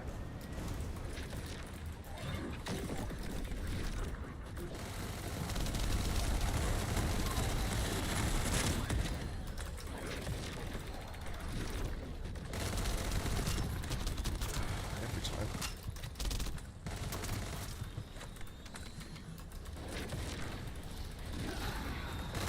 Breach creatures multiplying.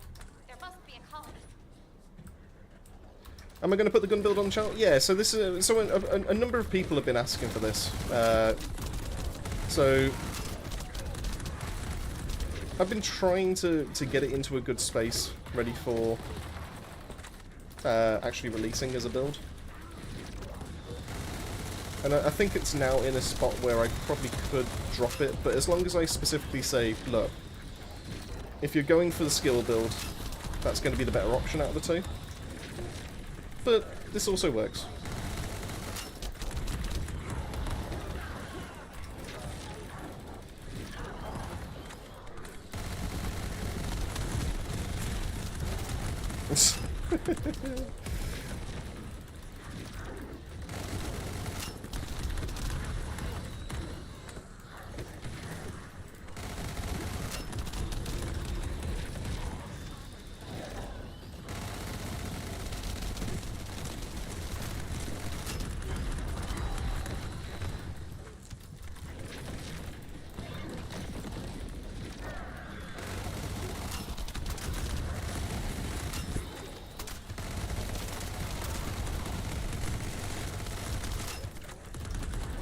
To be fair, I don't think of, unless there's like something niche and I've just missed it or something like that, I don't think I've actually seen anyone do a gun build for now.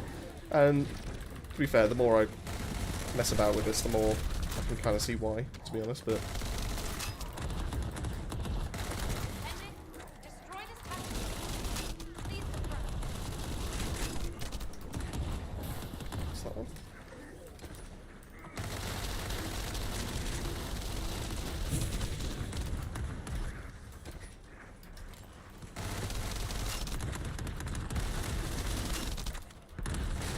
Copy of breach creature spotted inside the operations center.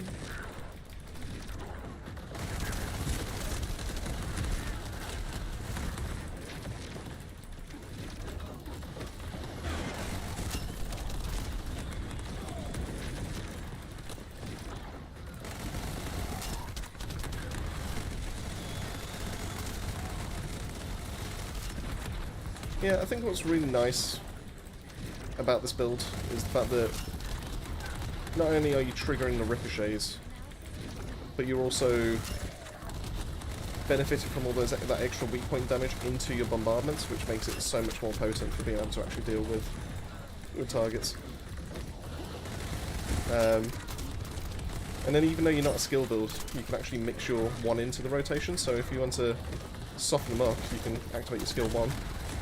And because you're hitting marked enemies, you're increasing the duration of your 4th skill, but you're also just softening them up, making it just so much easier to be able to actually get the kill on them and everything like that. So yeah, that's the main kind of like how it all kind of comes together. Anyway.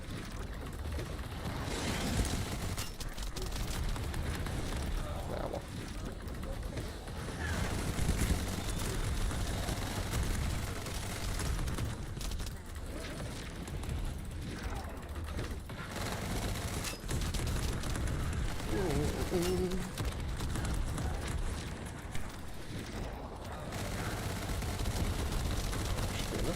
Yeah, cool.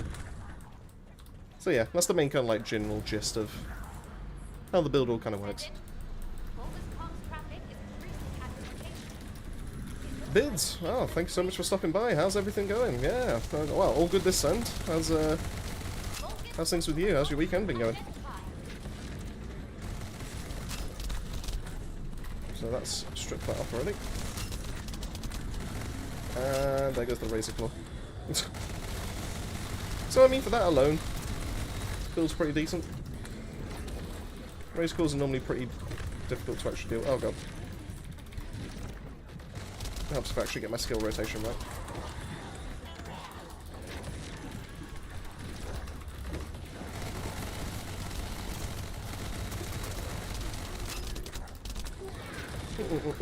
Does the gun's unique ability trigger the ricochets?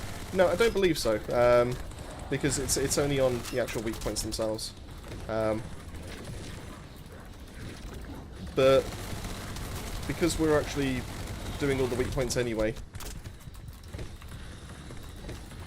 it's easy enough for us to be able to trigger all those ricochets. And because we've got an insane fire rate and everything like that, Search and destroy required.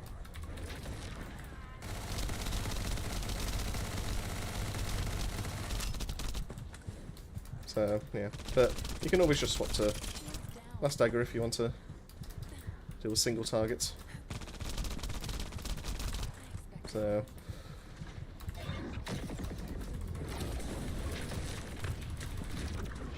No, I died. I wasn't paying attention, so... There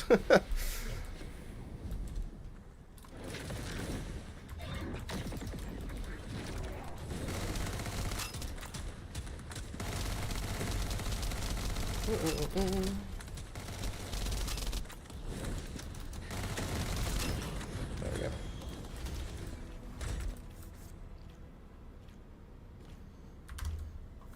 So we'll leave that one in. But, yeah, so that's the idea of that. I mean, it's still a decent-ish kind of time, but like I said, I'd still go for a skill build. It's so much easier and so much quicker and everything like that, so... great to have the weekend off from both jobs, so thank the Lord of the rotors lining up. Off for a meal with the missus soon to celebrate a promotion. Oh, fantastic work. She's now bar manager of our workplace. Oh, well, wish congratulations from me as well. That's fantastic news. Where you taking this? I hope it's somewhere fancy. You're not just taking it to McDonald's, I assume.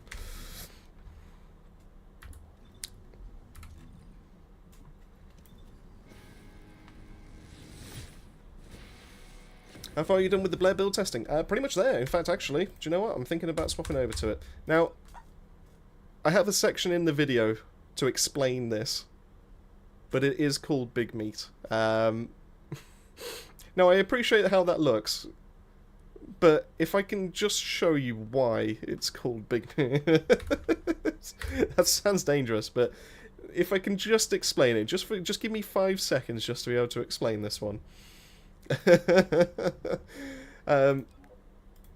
What I wanted to call it was Big Meatball. Now keep in mind, obviously, like, we've got mods that talk about Blair chucking out meatballs and everything like that. Yeah, it makes sense, right? It makes sense. You're with me, right? If I click confirm, there's a banned word included in this name.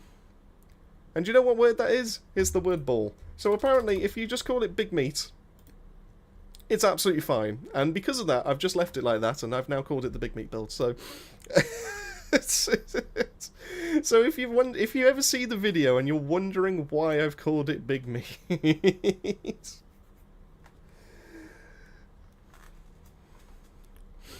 oh dear.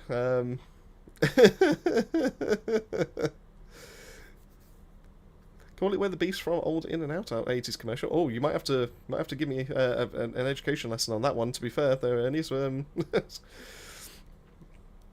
What do they? It feels like I've been set up for this, but yes, go on then. It would be funny keeping the thumbnail with Blair's Big Meat. I completely agree. I have got a section. Hold on. 1 second. I will quickly show you the script. I'm hoping this works. 1 second. If I press desktop view, there we go. Hoping that's now come through. So before we get started, I just want to take a minute to address the name of Big Meat. So true story. We know skill 1 to fire meatballs, which are really just mini fireballs at the end of the day. So putting on the med mod of Truly Deadly Cuisine for this build, making your 4 an even larger fireball than normal, I wanted to call it Big Meatball, but apparently the word ball is a banned word. And yet Big Meat is fine, so we're just kind of stuck. And that is genuinely what I've got in the script so far, and that is something that's going to be making its way into the video. So if you see it, that's... So yeah, so it's... So yeah, so if you're ever interested as to why the build is going to be called Big Meat, that is the reason why. And now you know the full lore behind it all. So much script. Oh, I'm not even done. That's not even half full. There's a lot to talk about, basically, just understanding like the basics of this one. But call it saucy and when Big Meat vid drops. Oh god, I'm gonna start something, aren't I? This is gonna be it's gonna be the opposite of what I intended. But yes, this is the why are you on? Oh yeah, that's why. Because I haven't changed it from these components. be clicking the pygmy video. I haven't done a video that's been talked about like that before. So I hope you fully appreciate the fact that I've gone into it and called it pygmies.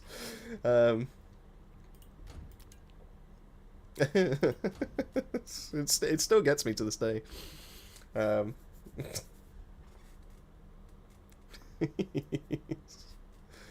yes, big meat build coming coming soon to the channel. But I will happily talk about this one. So this one I feel a bit more confident. God, that's a dangerous thing. I feel more confident in Blair's big meat than I do for Nell's weapons. But yes, this build I feel a little bit more confident in terms of like how it performs and everything like that. So, how this one comes together. Do you know what? Let's quickly save that as the preset, because I did mess about with bravery, but I don't think bravery's the shout.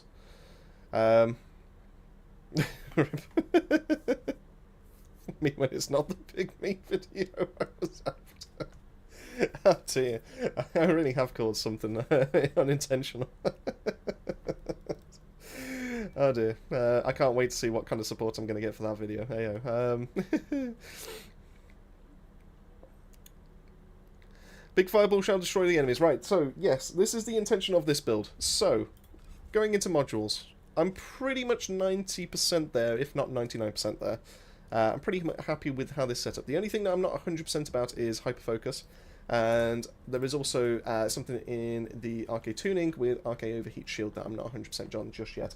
The main testing that's going to be happening with this is that you will see shield recovery in combat on 2 pieces here.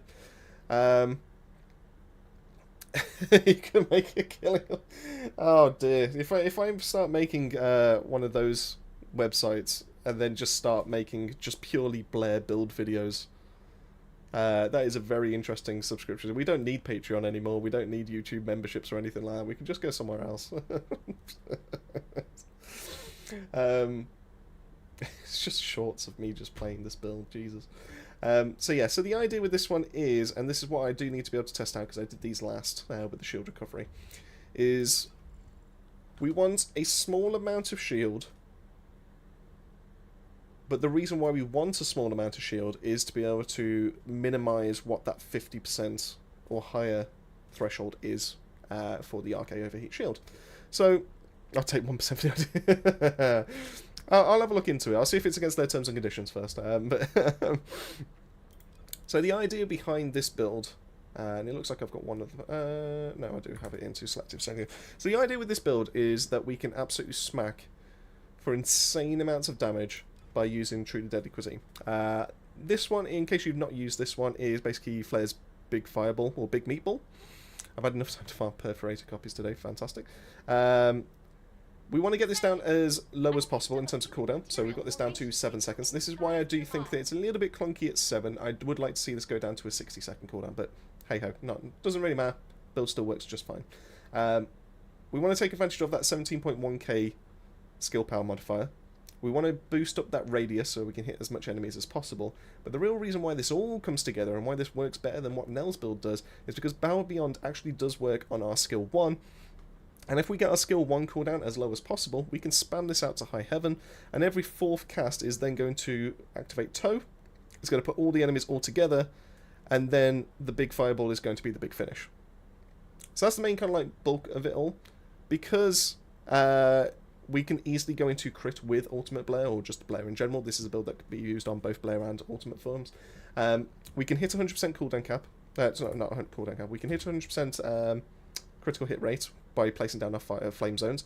We have an insane amount of skill critical hit damage. We can boost this even further going into RK tuning. We can boost this over even further with hyper focus if we can get this to proc. It doesn't really make or break the build this, but it does work really nicely against like the end level bosses.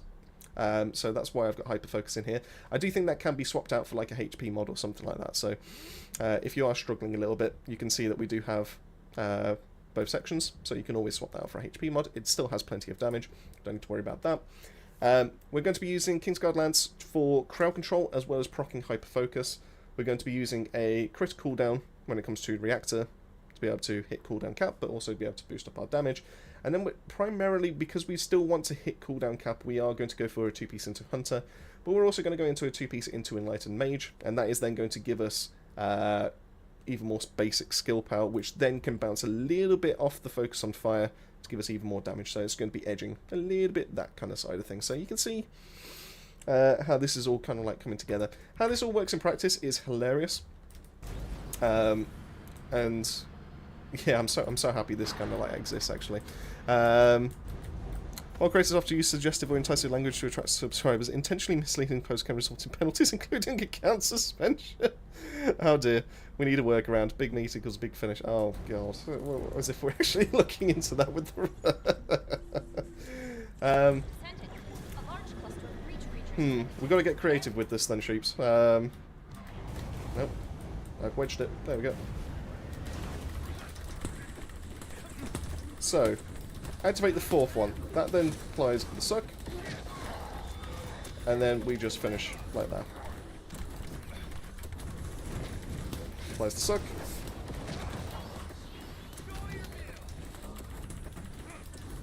And you still got the flame zones to be able to do damage as well. Which is...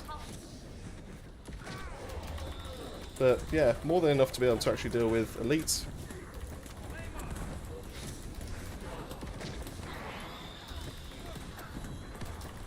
But because we're applying so many of these flame zones,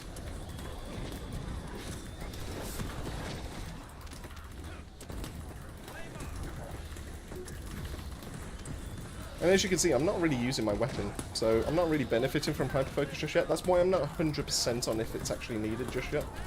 But because of all the flame zones being their own separate damage instance, so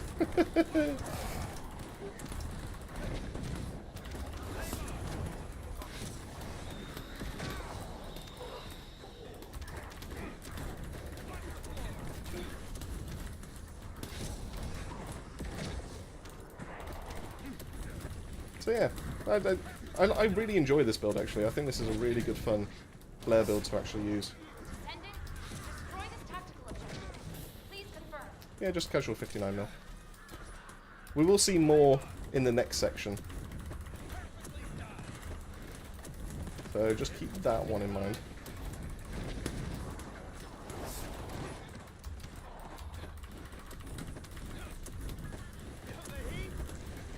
Virgil, yeah. Yeah, no, I mean, like I said, if you put all these flame zones down in one location as well, that is also a really good, effective, like, mobber. And we can put these down, and then just go to town again.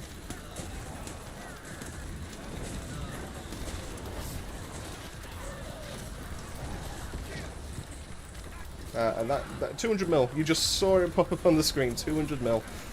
And that is without a hyperfocus proc. A little bit delayed, but it did come through.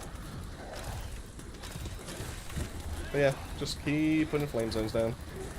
And you just basically just spamming your first ability, and you'll never have to worry about cooldowns with it. 242mm. If you want to see damage numbers, this is the build. You never have to worry about MP because you just activate your 2. You just suck in all these flame zones.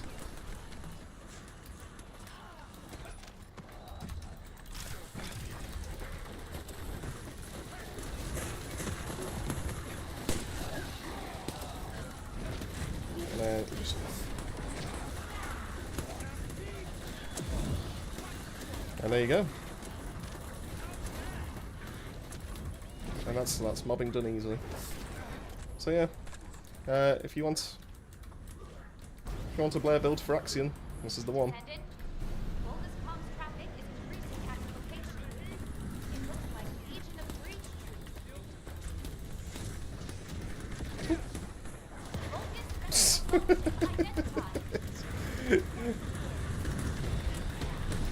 Oh, I wouldn't give you a bad build here, so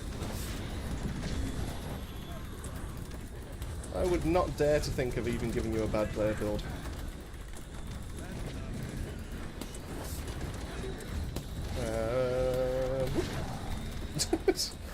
It just wipes out groups. It's so funny.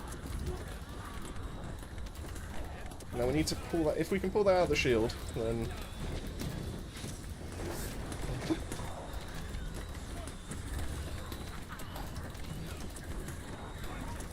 There we go.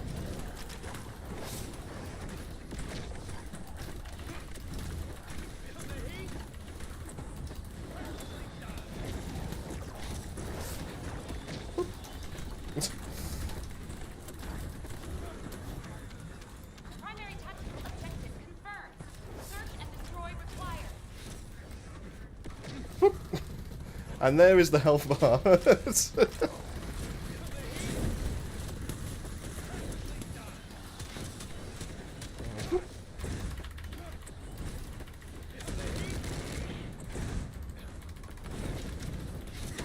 Oh no. Oh, as if he dodged.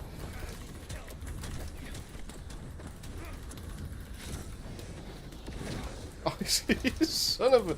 I'm trying to show this off.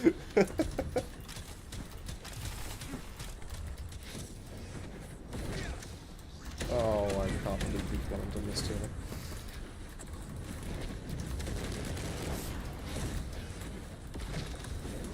There we go.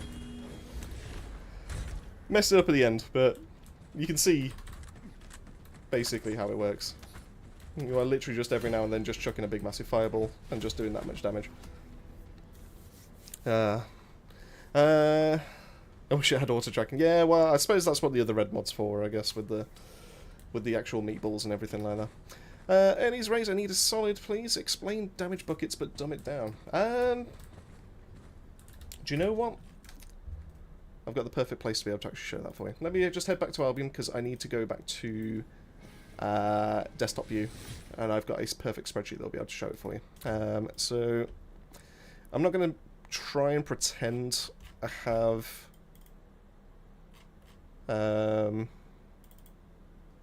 like a full grasp on the maths behind it all, but what I can do... Don't want that one.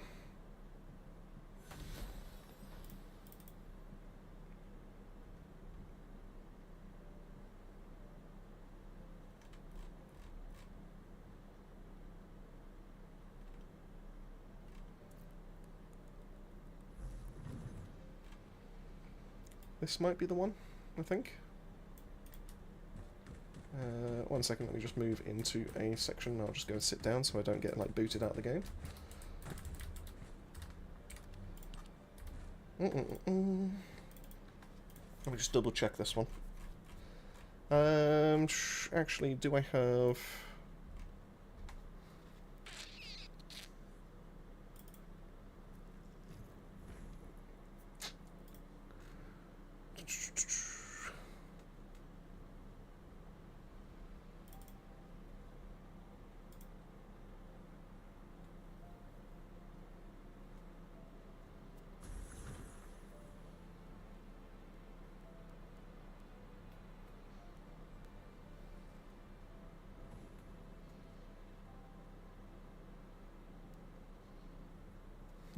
I'm trying to find a good spreadsheet. If I can find a good spreadsheet, I can actually just...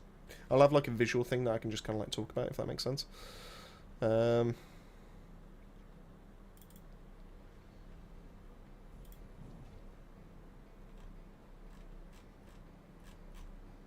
Okay, that one might work. So...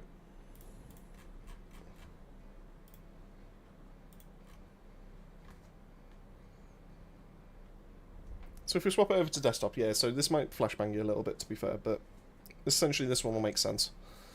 So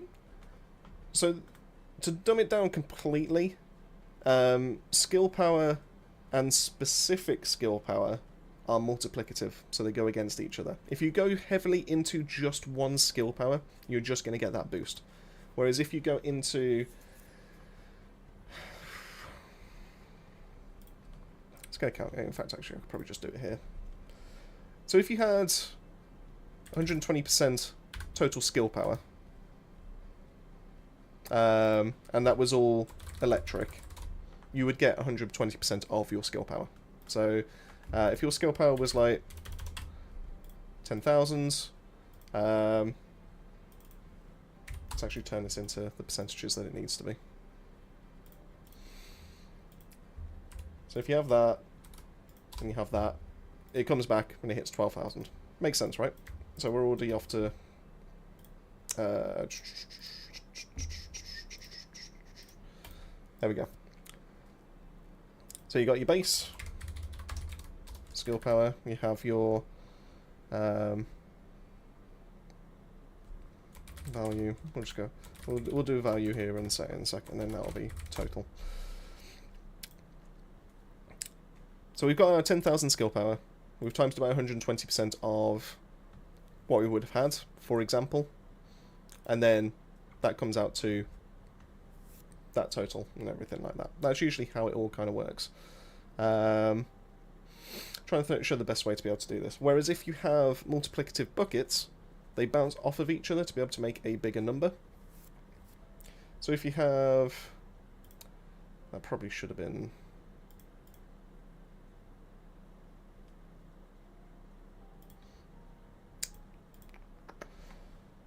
Trying to think.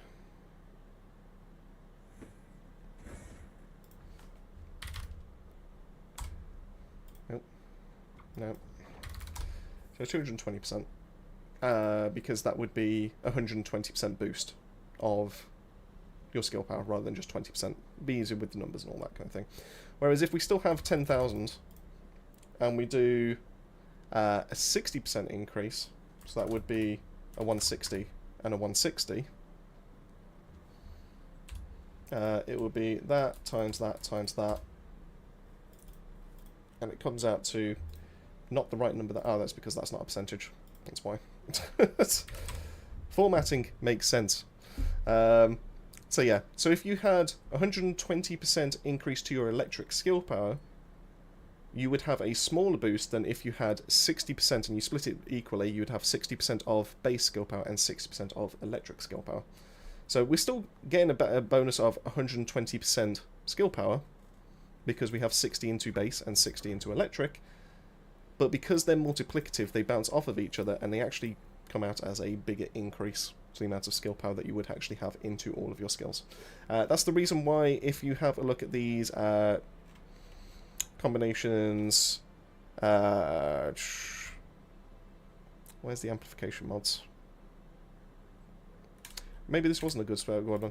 Basically, if you go into non-crit and you have the amplification mods and everything like that have just additional skill power. I probably do have one kicking around somewhere, to be fair. Does this have it?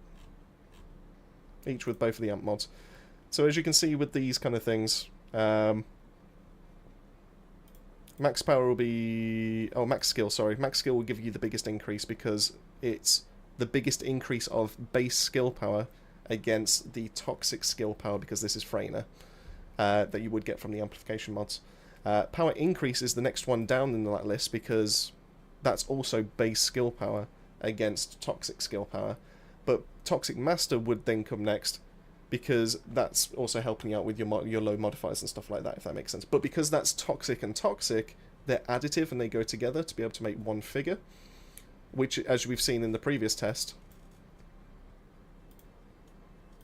it wasn't that one. It was that one. If you just go heavily into one bucket instead of actually splitting it across two, you actually get less damage, if that makes sense. So if you are going non-crit, especially, or if we have a component set that's going to be granting us stuff, like, for example, Plague gives us a really nice increase in the amount of toxic skill power that we do have. It makes sense for us to go into power increase, as long as we don't need the cooldown. If we need the cooldown, then obviously focus on toxic is going to be the way. If we don't need the cooldown, then we go heavily into damage, and the way to increase our DPS is by going into a separate skill power bucket. Hope that makes some kind of sense to you. Like I said, without, like, I'm not like an absolute genius when it comes to maths and all that kind of thing, but I'm hoping that just kind of like explains it a little bit. But yeah, let me know if I've explained that. I'm hoping I have, but let me know if I have. But yeah, it's always worth doing like the maths and all that kind of thing. There are some times where like the modifiers are a little bit too low for it to really kind of benefit, and it makes more sense to go into extra modifiers and stuff. But yeah, essentially that's how it all kind of works. The more buckets that you have, the more things are going to be bouncing off of each other because they're going to be multiplying, and it will then mean a bigger increase to the amount of actual skill power that you get. So yeah, it does. Thank you. Yeah, absolutely no problems. Yeah, so that's the. We'll swap back to the game view. That's why I keep some of these spreadsheets around, because I've got like so many for all the testing and everything that I've done. But yeah, exactly. So I'm glad I just keep that around, to be fair.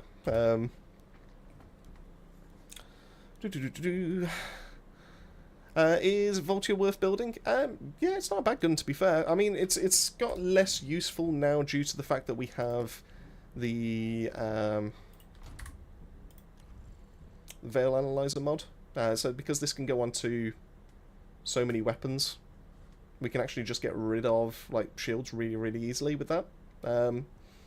So it's not as necessary as it once was. But if you were ever doing like Void Vessel and all that kind of thing, Voltia was probably one of the best weapons to actually just have out in your hands and equipped to your reactor, because it was just so good at getting rid of all those bubbles and everything like that. It still is. I'm not saying this is necessarily the best build, but this is one I'm very happy with. Mainly because you do want to kind of reduce your fire rate really to get the max ramp up when it comes towards the end. Sharp Precision Shot is fantastic at being able to help you out with that, because it reduces, like with the beam charge rifle times and everything like that, it lowers your fire rate until it gets to that very end bit where it's at full charge at level 3, and then it increases its fire rate to be able to then do even more damage. So that's why I kind of like Sharp Precision Shot in this kind of build for that. Going for extra electric attack and all that kind of stuff. Anything that can help you lower your fire rate initially and then build it up is a fantastic shout. It's been a little while since I've kind of like dived into this build, but this one's more than fine. I haven't really seen an issue with being able to run this one, to be fair. So feel free to be able to, if you want stats and all that kind of thing, if you want to do more damage, feel free to be able to change that. Pressing random buttons. Feel free to change that top core if you want to go into more damage. But, you know, you can go into multi-hit, you can go into more electric damage, you can go into more crit rate, things like that. It's not too bad. In terms of like crit rate, it's kind of on the low side, but considering how many shots it's firing while it's going and everything like that, it seems to crit more often for me than not when it comes to like its level 3 and all that. So, you know, but that could be like a placebo kind of thing.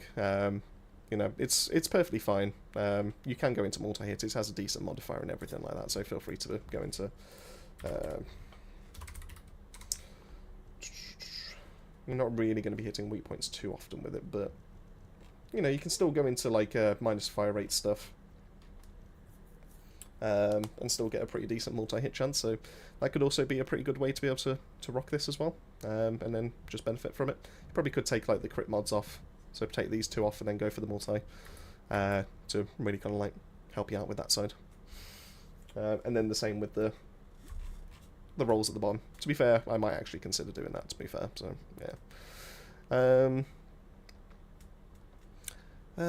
Did they do anything to the secret guard? Because I'm missing my augments I put on it. Which augments are you referring to? Sorry.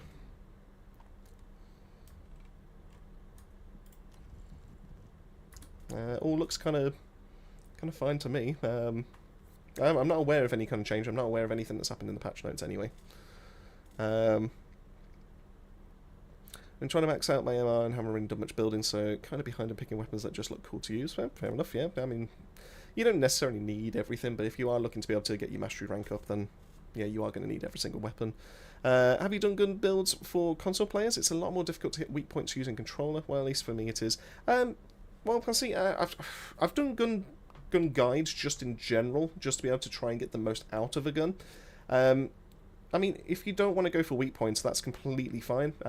Just keep in mind, obviously, you know, in some cases those multipliers are absolutely necessary. With the addition of Nell now, weak points are a lot easier to be able to actually hit, because you just activate your skill 4 and you can just hit anywhere and it's considered a weak point.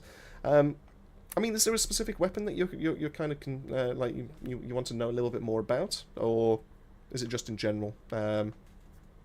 Because in some cases, weak points are needed for Colossus attacks, or even like SMGs that are like really good at being able to fire like a bunch of like bullets at the same time, and then some of those will actually land.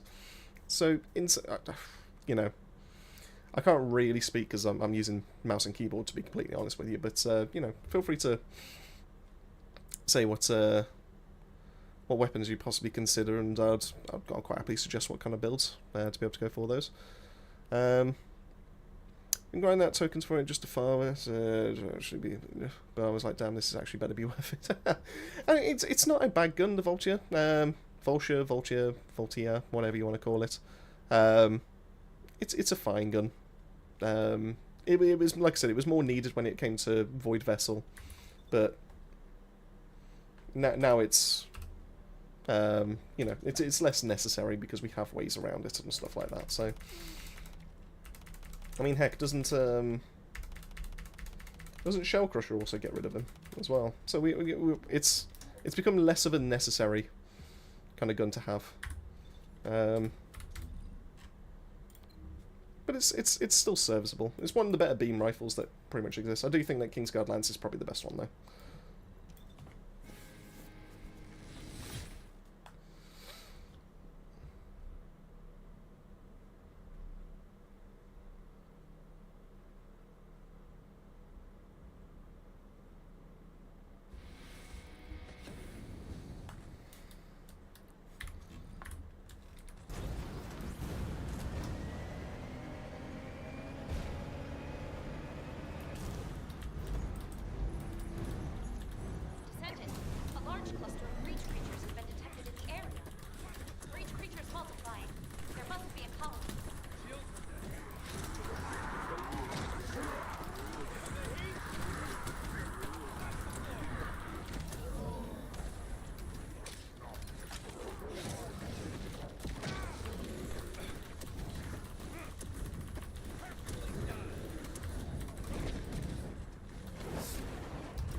270 mil, there we go, there's the new high.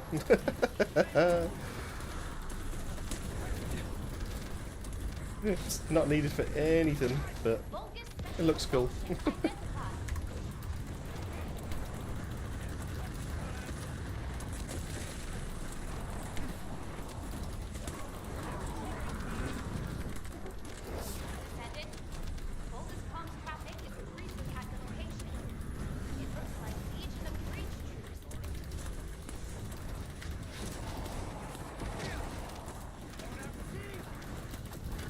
It was empty now.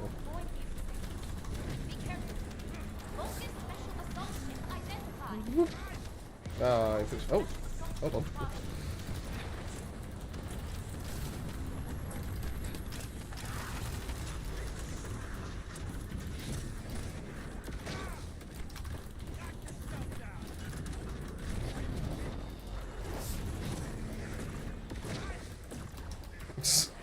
I even went through a shield. That's...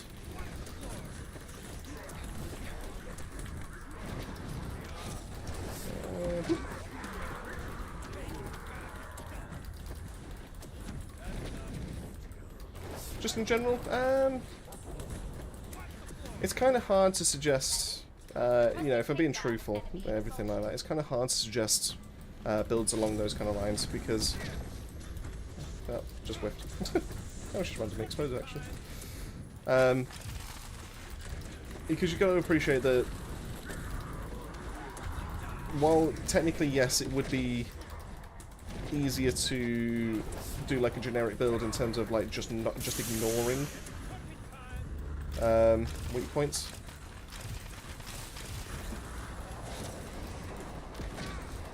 It's not the most amount of damage that currently exists, if that makes sense.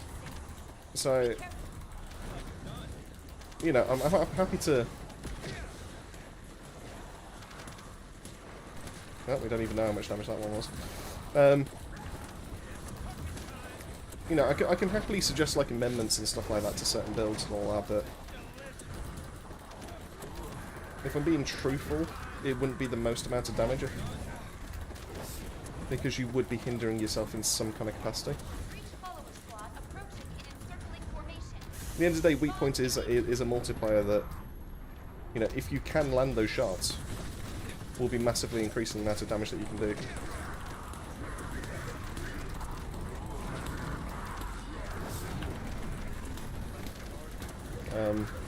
You know, that said, you know, just going for like generic magazine size and, I mean, some cases recoil, but, you know, anything along those kind of lines, you know, just generic things that help like basic stats, you know, are always good shouts just to replace with weak points if you can't land those shots, because you're still going to be upping your DPS just due to the fact that you won't be reloading as much. But once again, that's personal preference. In most cases, it wouldn't be the ideal kind of build, if that makes sense. Descendant, primary tactical objective confirmed in operation zone. Please take it out.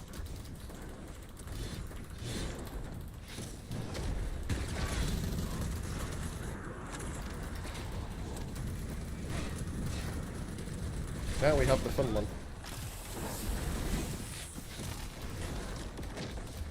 Oh dear, yep, I knew that was coming.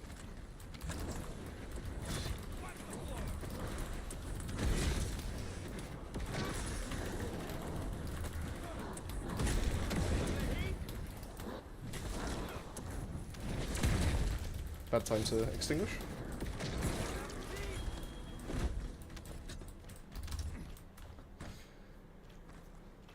Yeah, I don't think hyperfocus is really needed, to be honest. I think it's cool having it there, but I don't think it's needed. I think it's just overkill for everything that currently exists in the game. Was it needed for Purge, though? I can't remember if it was needed for Purge.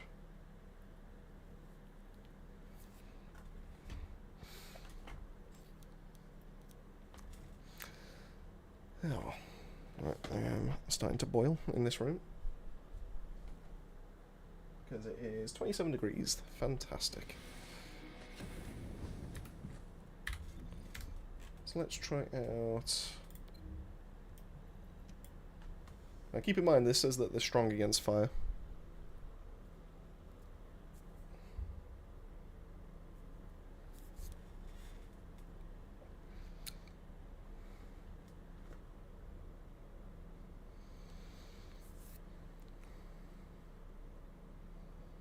So yeah, so we'll do a couple of things of this, and then we'll call it there, and then I can get on with my script stuff, and I can get some videos out to you, and then hopefully get one sorted for today, and we can cover now, and then the sooner I sort that, the sooner I can then bring out this this Blair build.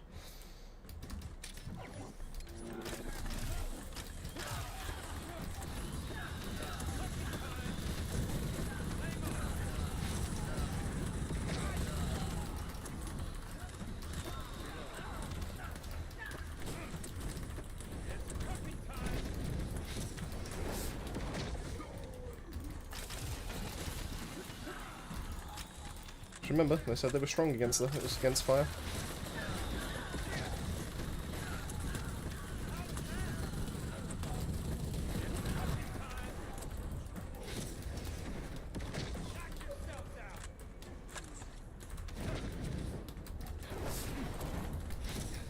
To be fair, they should have pulled them into one location, but...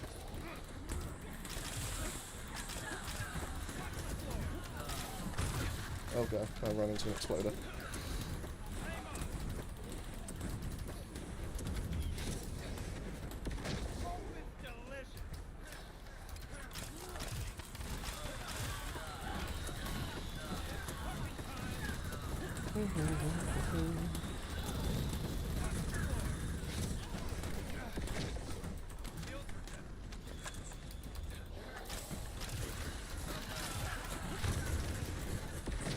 Oh dear. Yeah. I knew as soon as my HP was just disappeared, I was... So possibly for Purge,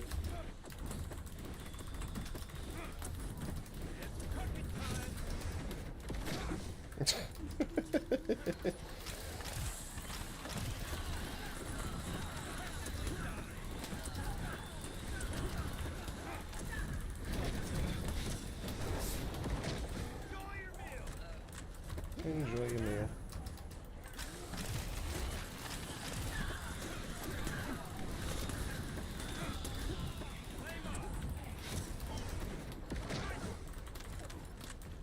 This feels like playing dodgeball. That'll be fine.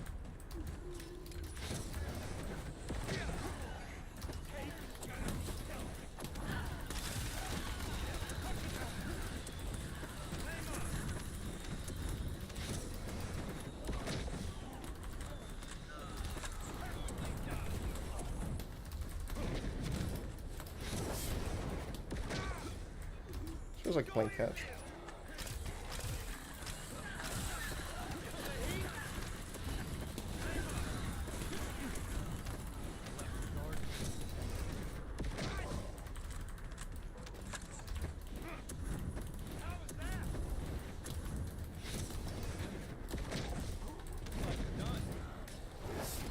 Still doing 45 mil against resistant enemies in Purge 10.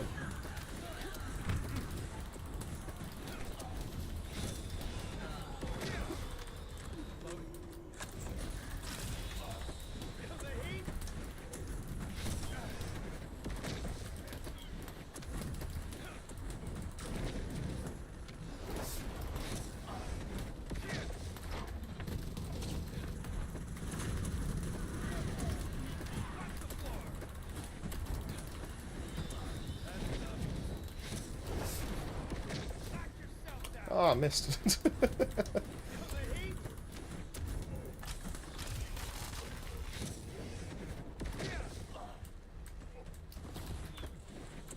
Okay.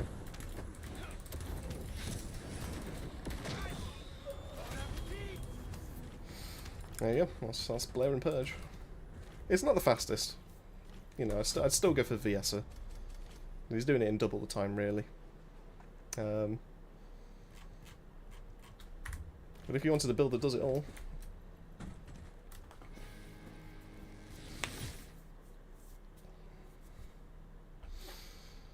Hyperfocus probably is better for Purge because it's a little bit more controlled. But I don't think you need it inside of Axion or just general mobbing, so...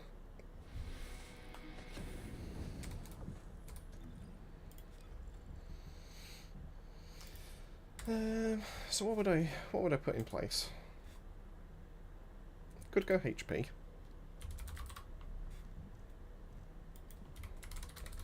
Shield regen technically would be cool.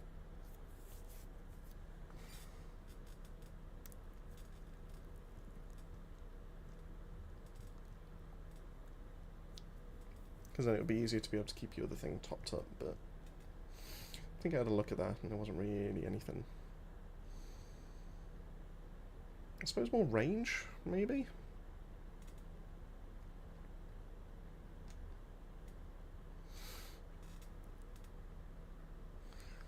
That is why I try build more for crit, and if I build for weak point damage, I avoid those modules. It gives penalties if you miss it. Yeah, that's a good shout. You know, even to be completely honest with you, most of the time I avoid those unless I'm going for like a Colossus build. You know, something that's reliable to actually hit those weak points. But I mean, multi-hit's a pretty good thing to be able to go for now, but once again, one of those is kind of reliable on hitting weak points to be able to actually get that to trigger. So,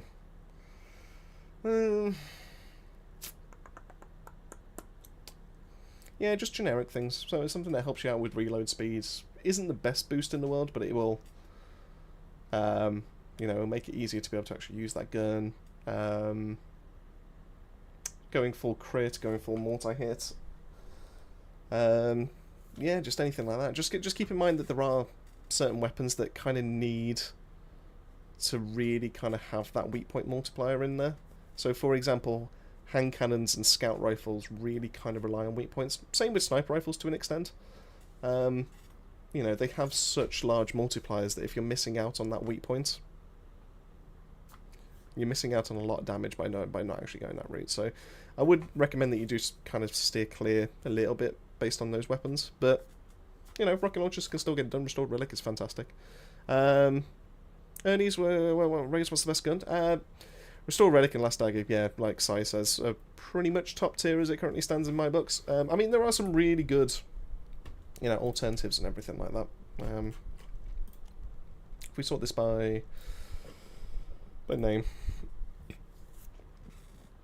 it depends on the situation. It's always, in terms of like best weapons, it's always dependent on that situation. ATAMs, if you're looking for one single shot that's pretty much going to get the job done, ATAMs is up there. ATAMs is fantastic. If you're looking for something to be able to help you with Purge 10, or if you're looking for something that can help you out with crowd control and still get the job done and everything like that, also works really nicely with Serena, then Albion Cavalry Gun is also definitely up there. It's fantastic. We also have really good stat sticks in the form of Blue Beetle, Secret Garden, Peacemaker is also a fantastic stat stick to be able to use. You've got Enduring Legacy, which probably isn't anywhere near the top tier, but is pretty good for like single target damage now. I still think it's behind Last Dagger, so probably Last Dagger still takes that one, but I do think Enduring Legacy is starting to make its way back up. Excava is one of the better go-tos for Wall Crasher. Same with Ancient Knights when paired with Serena, so they're also pretty solid assault rifles. Piercing Light is around about the same as ATAMs, I would say, if you manage to get this fully built up and if you do go into multi-hit. If you're looking for one shot against one shot, Piercing Light is possibly a tiny smidge better going into multi-hit than going into ATAMs. I've seen some clips where Piercing Light does more damage than ATAMs, but if you're looking for consistent damage outside of that, then ATAMs is probably going to be the better shout. Excuse me. Restored Relic is just one of the better guns just overall, if you can keep supply with its ammo and everything like that. This going into fire rate, going into fire attack, or any elements is fantastic. You know, Perforator's pretty decent on firearm guns, like firearm descendants and everything like that. So if you can build up crit rate on that, this is possibly one of the better kind of like AoE mobbing guns that pretty much exist in the game. But Last Dagger is probably the better generic overall type gun, just purely for the fact that it's just so easy to be able to use, just so easy to build into. Yeah, that's probably it, really. I mean, like I said, it depends on the situation, but there are a lot of guns that really kind of like just go that extra mile, if that makes sense. Like if you have a chill Last Dagger with Firing Fiesta built into it, and also going into extra chill, if you look at the base stats of it all, it's not fantastic. But once you factor in the fact that you can go into the fire rate and you can get this over like up to 2,000 RPM on a gun that doesn't need to reload for 3 seconds every 15 seconds, has a 6.6x crit damage modifier, which can be boosted all the way up to 100% in the right kind of like scenario. Does have pretty decent weak point damage, which is going to be multiplying those crits and everything like that. You have a really solid base platform with the Last Dagger. It's going to take a lot to be able to kind of like beat that right now. There's a lot of guns that are good, don't get me wrong, but you know, it's in terms of like what is the cream of the crop, what is the absolute best right now. Yeah, Last Dagger is probably your best single target, and then Restore Relic's probably your best kind of like mobbing as it currently stands anyway. So no, the number one gun in all of TFD. Jesus.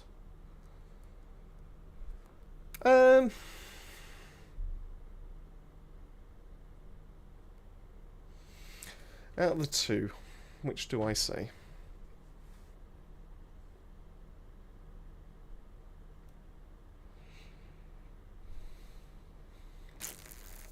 I'd probably take a Relic. I think Relic's probably the better gun. When it's caught, like max called out and everything, I got one against the other. I'd probably say Relic. Relic is, you know, most of the objectives in this game require some kind of form of mobbing, and the Relic has auto tracking, massive radius, insane fire rate, just wipes everything off the earth and everything like that. It is, you know, the fact that this goes even higher into like 1 million per shot, and then has mini rockets that happen afterwards. is just nutty, and it can benefit more by going into multi-hit, so it can do even more damage on top of that. Yeah, I'd probably say Relic is just slightly edges Last Dagger for me, personally. If we were just purely looking like on paper one against the other, and not a specific situation, I'd probably say Relic's there. Because Relic can still boss, Relic can still take down end-of-level bosses, it can still take down Colossus and stuff like that. Whereas Last Dagger is just purely single target, that's it. It can do single target insanely well, but it is just purely single target. Whereas Relic can do both, so... yeah, that's probably what I'd go for. So... what external comps do you use the mage set in that Blair build? Was it auxiliary and memory? So yeah, I'm still yet to fully mess about with it because I must admit I'm not fully keen on the max shield roll that does come with the auxiliary power. But if I have a look at it, a processor is just going to be instant lock in Hunter because that's the most amount of like HP that we can get from that side. But if we have a look at mages, there isn't really anything like fantastic. I mean, technically we could go for Sensor, which will give us a little bit more HP and give us a little bit more durability. Fantastic. But then if we go...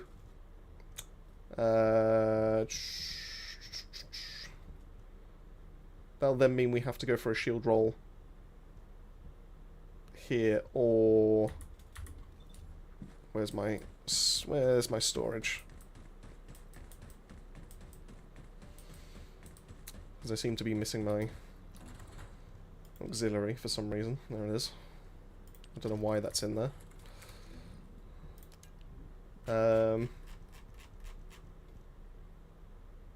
Yeah, once again it's going for shield, so I think we're going for shield either way.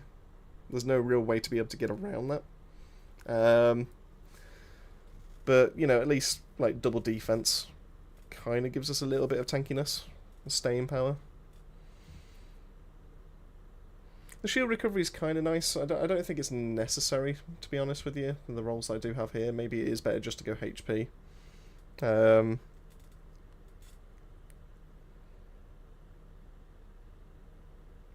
Because you still need to not get hit. But by that point you might... you could probably get away with one roll and then the other one can go into HP. Yeah, whatever. I'll figure that one out. This one's still a work in progress anyway. So I've got to go now. I've got some mod for Elisa. But thanks for letting me hang out, Raze. Have a good day, everyone. I appreciate you stopping by, Si. And yeah, say hello to Elisa for me as well. I'm probably going to be wrapping this up in the next like 5 or so minutes anyway, just because I do need to get on with the script writing. I need to then start speaking out. I need to get on with the editing and everything like that. So we're probably going to be winding this down now anyway. So thank you so much for stopping by with us, Si. And yeah, enjoy the rest of your weekend as it comes around.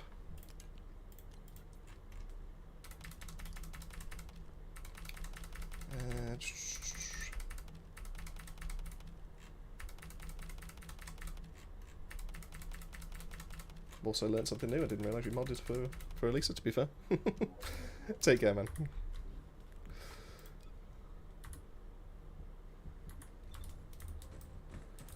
Tell you what, we'll do one more run in Axiom with the Blair build. And then we'll call it, because I must admit I do enjoy this build. So, personal preference, I know, but I know I'm a little bit biased. But I must admit, I do enjoy it.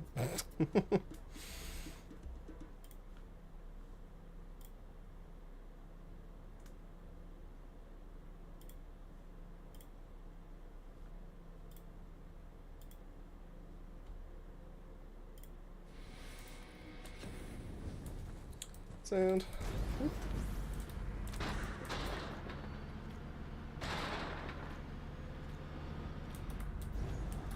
Descendant, a large cluster of breach creatures has been detected in the area.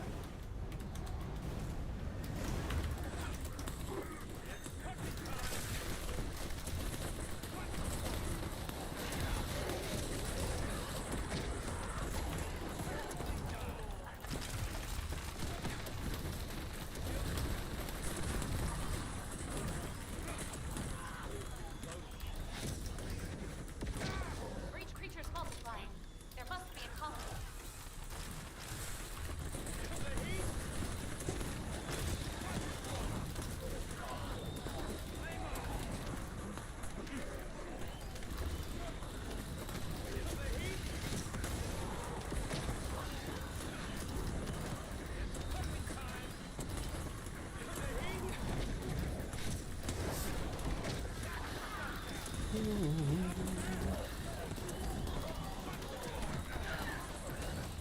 Hey, since you're getting off, can you send a friend request, please? Yeah, absolutely. Yeah, I'll do this. I'll do this run, and yeah, I think I've got your tag still a little bit earlier in the chat, to be fair. So yeah, I can send you one.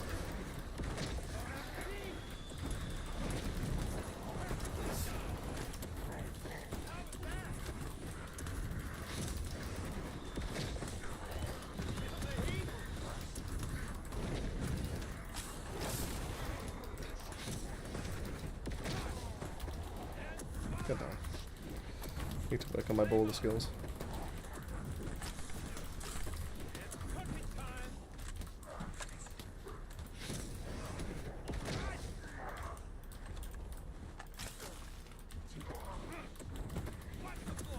Attendant, destroy this tactical objective. Thanks so much for the follow, Praetorium1.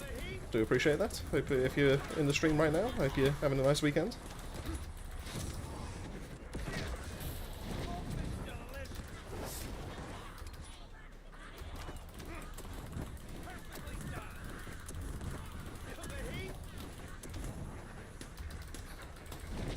Personally, now I've seen the external comments, yeah, absolutely no problem. Like I said, I'm going to be perfecting it, because I might not just stick with the mages as a two-piece.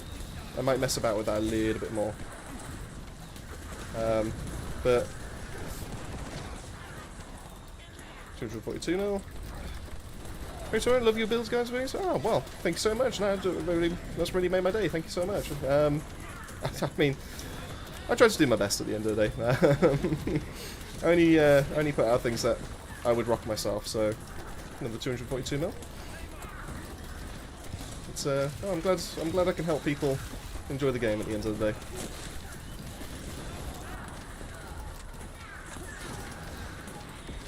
That's the main thing for me. Restore Relic is one, but yeah, no. Wow, I mean, it is easily one of the best guns ever since it got its rework, and we got the fire rate cores. Yeah, being able to have a 600 RPM rocket launcher, who would have thought it was actually going to be good?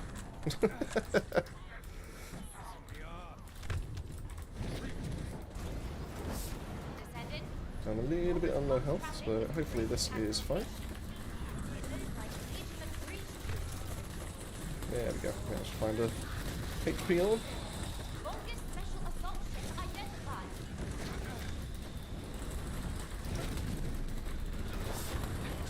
Oh god. Oh god. Razor Claw's going to be the only thing that's going to give me trouble, I think. Oh dear, yep. Is that going to spawn the fireball on me? No. They will do that. Yep.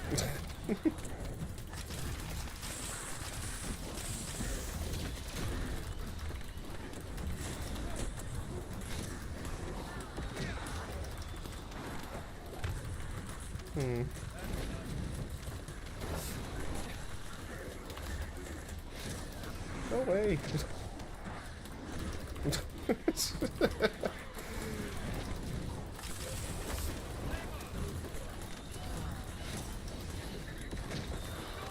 I must admit, I really hate Razor Claws.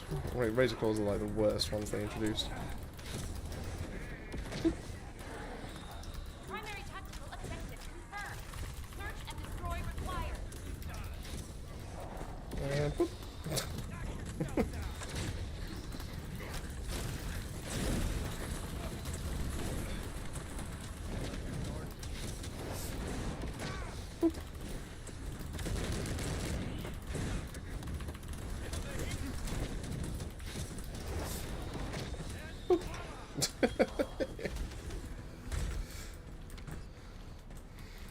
That's so satisfying. That's not a bad time either. Take that.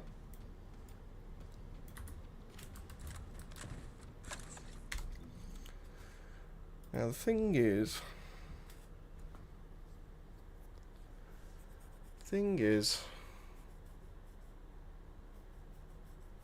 would this work against Stormhanger? I won't lie to you. I haven't tried it out. Do I have a cooldown and Colossus attack reactor? I can give it a go. You and the other peeps mentioned earlier make it more than possible for me to enjoy the game. I wouldn't be playing for this long if it wasn't for you and your builds. Oh, well. Oh, like I said, that's a great group for me to be included in, to be completely honest with you. I mean, so there's some fantastic creators in that list. It truly is an honour to be considered as one of those. So, yeah, no, I mean, from my side, you're absolutely more than welcome, Ernie's. That's absolutely fine. You know, I've just been enjoying just cranking the guides out and, you know, just appreciating the support and everything like that. So, yeah, you know, more than welcome from my side. But I also do appreciate the fact that you've included me as part of that list. So, yeah, there's some fantastic individuals that are part of that. Do we have... Oh, I do have that one. But then that's going to hurt my cooldown. How much does that hurt my cooldown by? 4 seconds. Can I get away with that?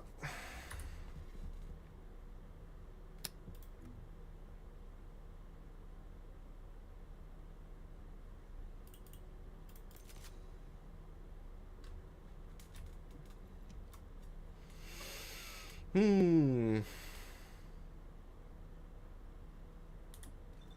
know what? I might try it.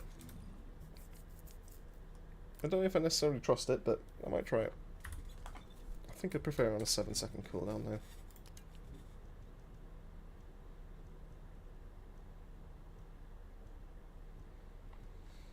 Yeah, I kind of would, to be fair. Do I have one? If I have one, then I'll try that one. Can't do my own builds when it comes to the map. I'm done. Oh, well, I didn't. To be fair, it is a very complex concept. Like the first time that you come up against, you know, you see the systems and everything like that. Fully get it. I don't have one, typical. You know, so that's more than understandable. But I wouldn't consider that making you dumb or anything like that. I mean, heck, I was in a place like that, to be honest with you. You know, there was a time that I couldn't even get everything fully done up. If it wasn't for the fact that there were other creators pushing me to have a look more into the maths behind it all and to be able to try and perfect builds and everything like that, I don't even know what I would have done, to be completely honest with you. It wasn't for the fact that people started, like, actually going a little bit more, you know, in depth with everything, and you know, people wanted to see the maths behind it all and all that kind of stuff, you know. Yeah, no, so if it wasn't for that, I think I'd still be a little bit lost and just like putting generic stuff together and everything like that. But now it's encouraged me to actually look more into it, to be a bit more interested in that side of things, and you know, try and understand the math behind it. So, you know, it's kind of pushed me to that. So yeah, I wouldn't worry too much about it, to be fair. You know, at the end of the day, I've always said that my build guides, I'm going to put out what I would run and what I would suggest and how to get the most like damage and stuff like that, that I personally think of. But that's not necessarily how everyone's going to play. So consider every single guide that I put out there a blueprint. And if you want to be able to mess about with things and you want to be able to, you know, put a HP mod in there when, you know, I don't have one, or you don't want the excessive amounts of damage, or you want to be a little bit more supportive, or, you know, anything along those lines, you know, I'm more than happy to know that you're actually changing that up, because I'm telling you what works, how it all comes together, how it all synergizes, but feel free to be able to amend certain mods and you can still have a good time, you know, at the end of the day. You know, could I get a bit more damage if I took out this HP amplification? Absolutely, but the way that the build synergizes, and because I actually do need some staying power when I'm inside of Axion, and you know, I need less max shield to be able to do my mutant cell and things like that, you know, you know, feel free to be able to move some stuff around, feel free to be able to take some stuff out, be able to mess about with it and stuff like that, you know. I'm all for it. Heck, I enjoy Hyperfocus as a mod. I enjoy running Kingsguard Lance. I enjoy running Hyperfocus. Some people don't like that. Some people would prefer to be able to have something that's a bit more consistent and go for something like Spear and Shield, so you've got an extra like skill power bonus. a little bit more defense, so they have a little bit more staying power. Other people might put in the second HP mod. You know, so some people might go for a little bit more resistance, and make themselves a little bit more tanky. You know, there's so many different routes to be able to actually kind of like currently play this. You could swap hyper focus out for dangerous ambush, etc. Blah blah blah blah blah. So, at the end of the day, I've always considered my build guides as a template, as a blueprint for you to be able to take away. Know that that definitely works, but feel free to be able to amend it to your playstyle. And yeah, at the end of the day, you know, feel free to be able to experiment with it. You know, I've saved you a little bit of time, but feel free to be able to take it away and do your own thing with it as well. Because at the end of the day, it's how you play, it's your build. Go away, enjoy it. So, I love this game. It's my farming simulator on awful loot. To be fair, I think that's where Borderlands comes into it for me. Borderlands 4 is probably going to be my loot-whore addiction taken. So, Blue Jay, are you working on a build for Luna? I wanted to work on a build soon to get ready for the Ultimate. I do have something kicking around, so before I give Stormhanger a try with this, I'll only try once, but, you know, at the end of the day, that's not why I put that all together, but, if I wear Lunabab. So, if you are going for... Because I did a little bit of, like, math theory crafting inside of, like, a Discord not too long ago, like a couple of days back and all that kind of thing. Luna can really benefit from massive amounts of MP, and, of course, the more MP that you do have, the more that your passionate stage actually provides to the rest of your teammates. So... I understand the skill rotation for this one, because I used to play Buff Luna a while back. But the idea is that if you go into as much MP here, you can get a buttload of MP, especially with the new 2-piece into circulation. So that will give you some base MP to be able to work with. And then, of course, you have your MP roll into your Firebrand sensor. RK tuning-wise, we can hit a lot of MP going into here, so we can actually get a 21% increase to our max MP as well, which is really nice. That's going to benefit from everything that we've currently got chucked in there. That's how we're able to get to 760. And then we've also got some really nice ways of being able to buff it up inside of here. We can get a little bit more extra MP if you want to be able to by taking off maximized duration. The reason why is if you go into duration, you have MP accelerant, which does give you an extra 3.7%. The main thing I will point out to you is that if you do swap that round, we were on 760. And now we're on 778. It's not a huge amount, especially when we consider that we are dealing with 7.5% of your max MP. So would you rather have, with this duration going on for just shy of 9 seconds, duration, and now we're looking almost at 10 seconds. So we're you know, it's an extra second's worth of the buff, which might be an extra shot from Lepic, might be, I don't know, extra shots from Haley with the sniper rifle. It doesn't matter, really, but anyone that's currently benefiting from skill power, you get an extra second of the boost for 7.5 instead of 7.5% of 17 MP. So, you know, not even a 1.5% skill power boost. You know, it's feel free to be able to mix and match, depending on that. But this is what I was currently rocking. I do want to be able to get this fully built up as well, because this will also increase our MP a little bit further. So that's the extra slot that I do need to be able to go for. That's the buffing side of things. If you want to go for the mobbing, Noise Surge with Gap in Time is probably one of the better ones to be able to go for right now. Because you're going to be hindering all of your cooldowns by going for Maximize Power, Maximize Skill. You're going to have, well, basically, it's going to be 100% cast every single time with Gap in Time, because you don't have any negative on your skill cooldown. So you'll be dealing additional damage, and that actually does work out more than Power Beyond in terms of the amount of damage that you will be dealing. But that's currently what I was working with. I've got to catalyze this slot so then I can then actually put something in here, but you know, that's just generic kind of like blueprint kind of stuff. So weapon that you hold doesn't really matter. Reactor, I've gone for damage, but if you're going for buffing, then skill cooldown, skill duration up is probably the best in slot. And then yeah, that's pretty much Luna. I'm curious as to how red mods are going to change it when she does actually drop. But yes, I will be getting Alt Luna. Alt Luna's soon, I think. I think Alt Luna's within the next couple of weeks, isn't she? I think she's dropping September. If I remember right. Something along those lines. So we're probably going to get like a dev live kind of broadcast first before she actually drops, so they can show off what she's bringing to the table and everything like that. So yeah, just got to keep an eye out for that side of things. But yeah, so not too far. And then Virgil, so time to crystal catalyze Blair 1,000 times. I don't think he needs that many. I mean, at the end of the day, he's going into crit. He's never going to be a non-crit character, I don't think. But I know what you're trying to say. Prefer taking damage, but dealing insane damage. Like being able to tank a bit, but also still do it. Yeah, I mean, you can still do that at the end of the day. You know, even just taking off hyperfocus, the build does more than enough.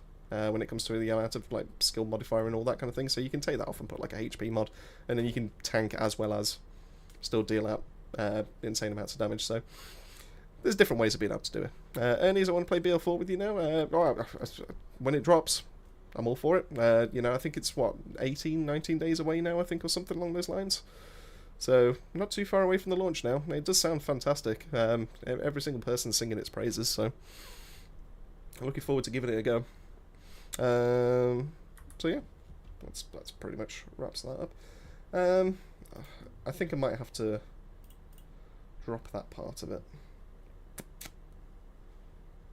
So there isn't going to really be I suppose I could just go for the range and just make it easier to hit.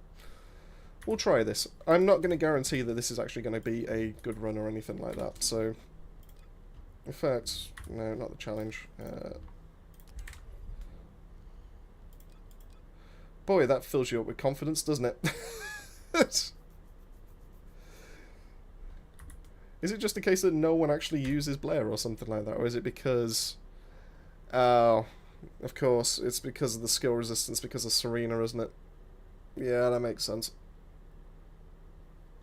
Okay. Well, we can see what it's up to. Maybe no one's... I'm gonna warn you all now. This might be rough, but we can see. I might change from. Might have to change from beam rifle to secret garden, but that should be fine. Yeah, because this is also built for crit rate, so that's fine.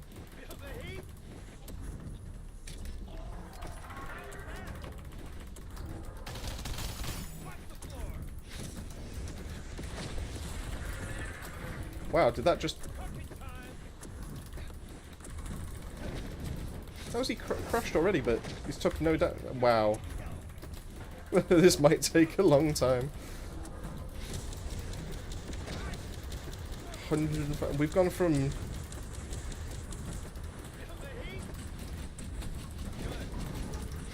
Yeah, this is... God, that is rough. Wait, did I just do 10 mil? Or did I just see 10,000? Oh, it's doing 10 mil, yeah.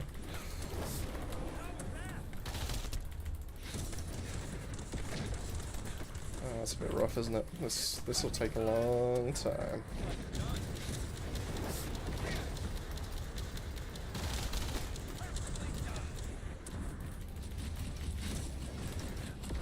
I'll be the only one on the leaderboard, though, if I get it done.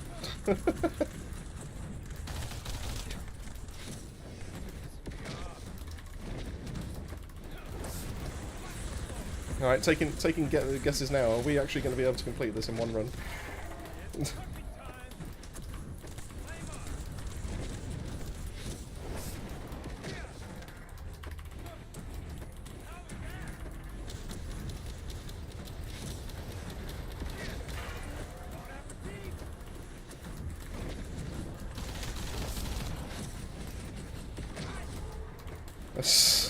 Wow, this is rough.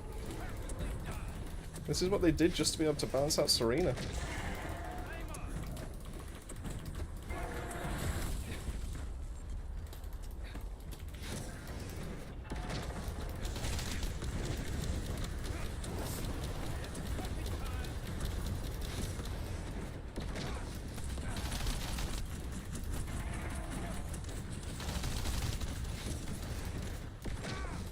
God damn it.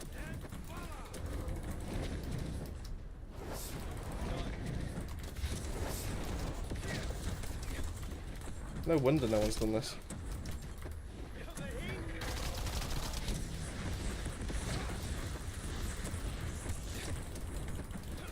Back had to take care of chickens and make breakfast. What did I miss? You were possibly witnessing the only person that's ever done or tried to attempt Stormhanger, it seems, as Blair, because there is literally no one on the leaderboards, and I can kind of see why. Because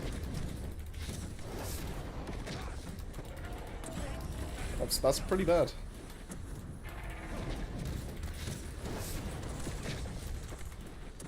Yeah, I don't think I'm actually going to do this in the time limit of 10 minutes. Wow.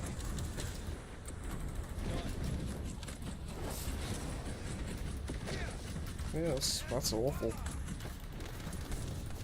Wow, Blair really just got the short end of the stick just because of Serena.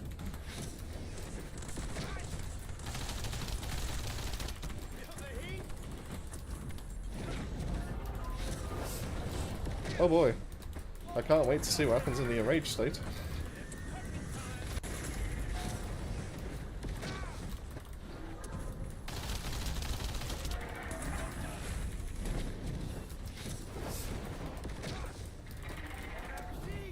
I'll just do nothing to that as well.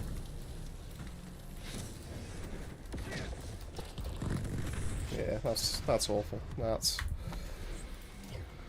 can see why no one's done that now. Why are you supposed to do the... I suppose you could just go for the meatballs build, to be fair. Because then at least you're doing damage with your normal abilities as well. Ah, well, it's fine. I'll figure that one out. But that's kind of crazy. Rip, yeah, no, I agree. To be fair, I didn't make the build for Stormhanger. I just was kind of curious, but now that I think about it, yeah, Serena's just kind of nerfed the possibility of Blair actually making it on there. I wonder if Isomo is actually... So he's the other fire one, isn't he?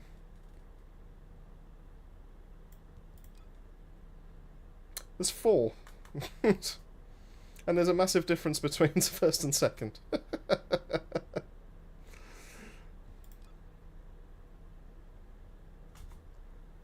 Ah well. 10 seconds.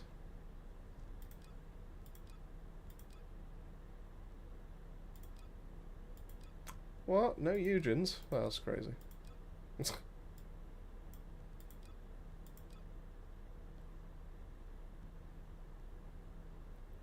Wow, it's really come down now. 15 seconds.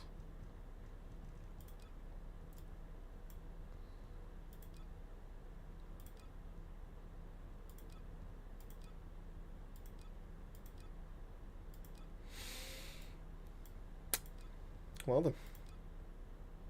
Baby thighs, yeah. Yeah, some interesting... Oh yeah, Lepic is also another one, isn't it? But yeah, Lepic was never going to get a look in with that. Haley's thigh high socks.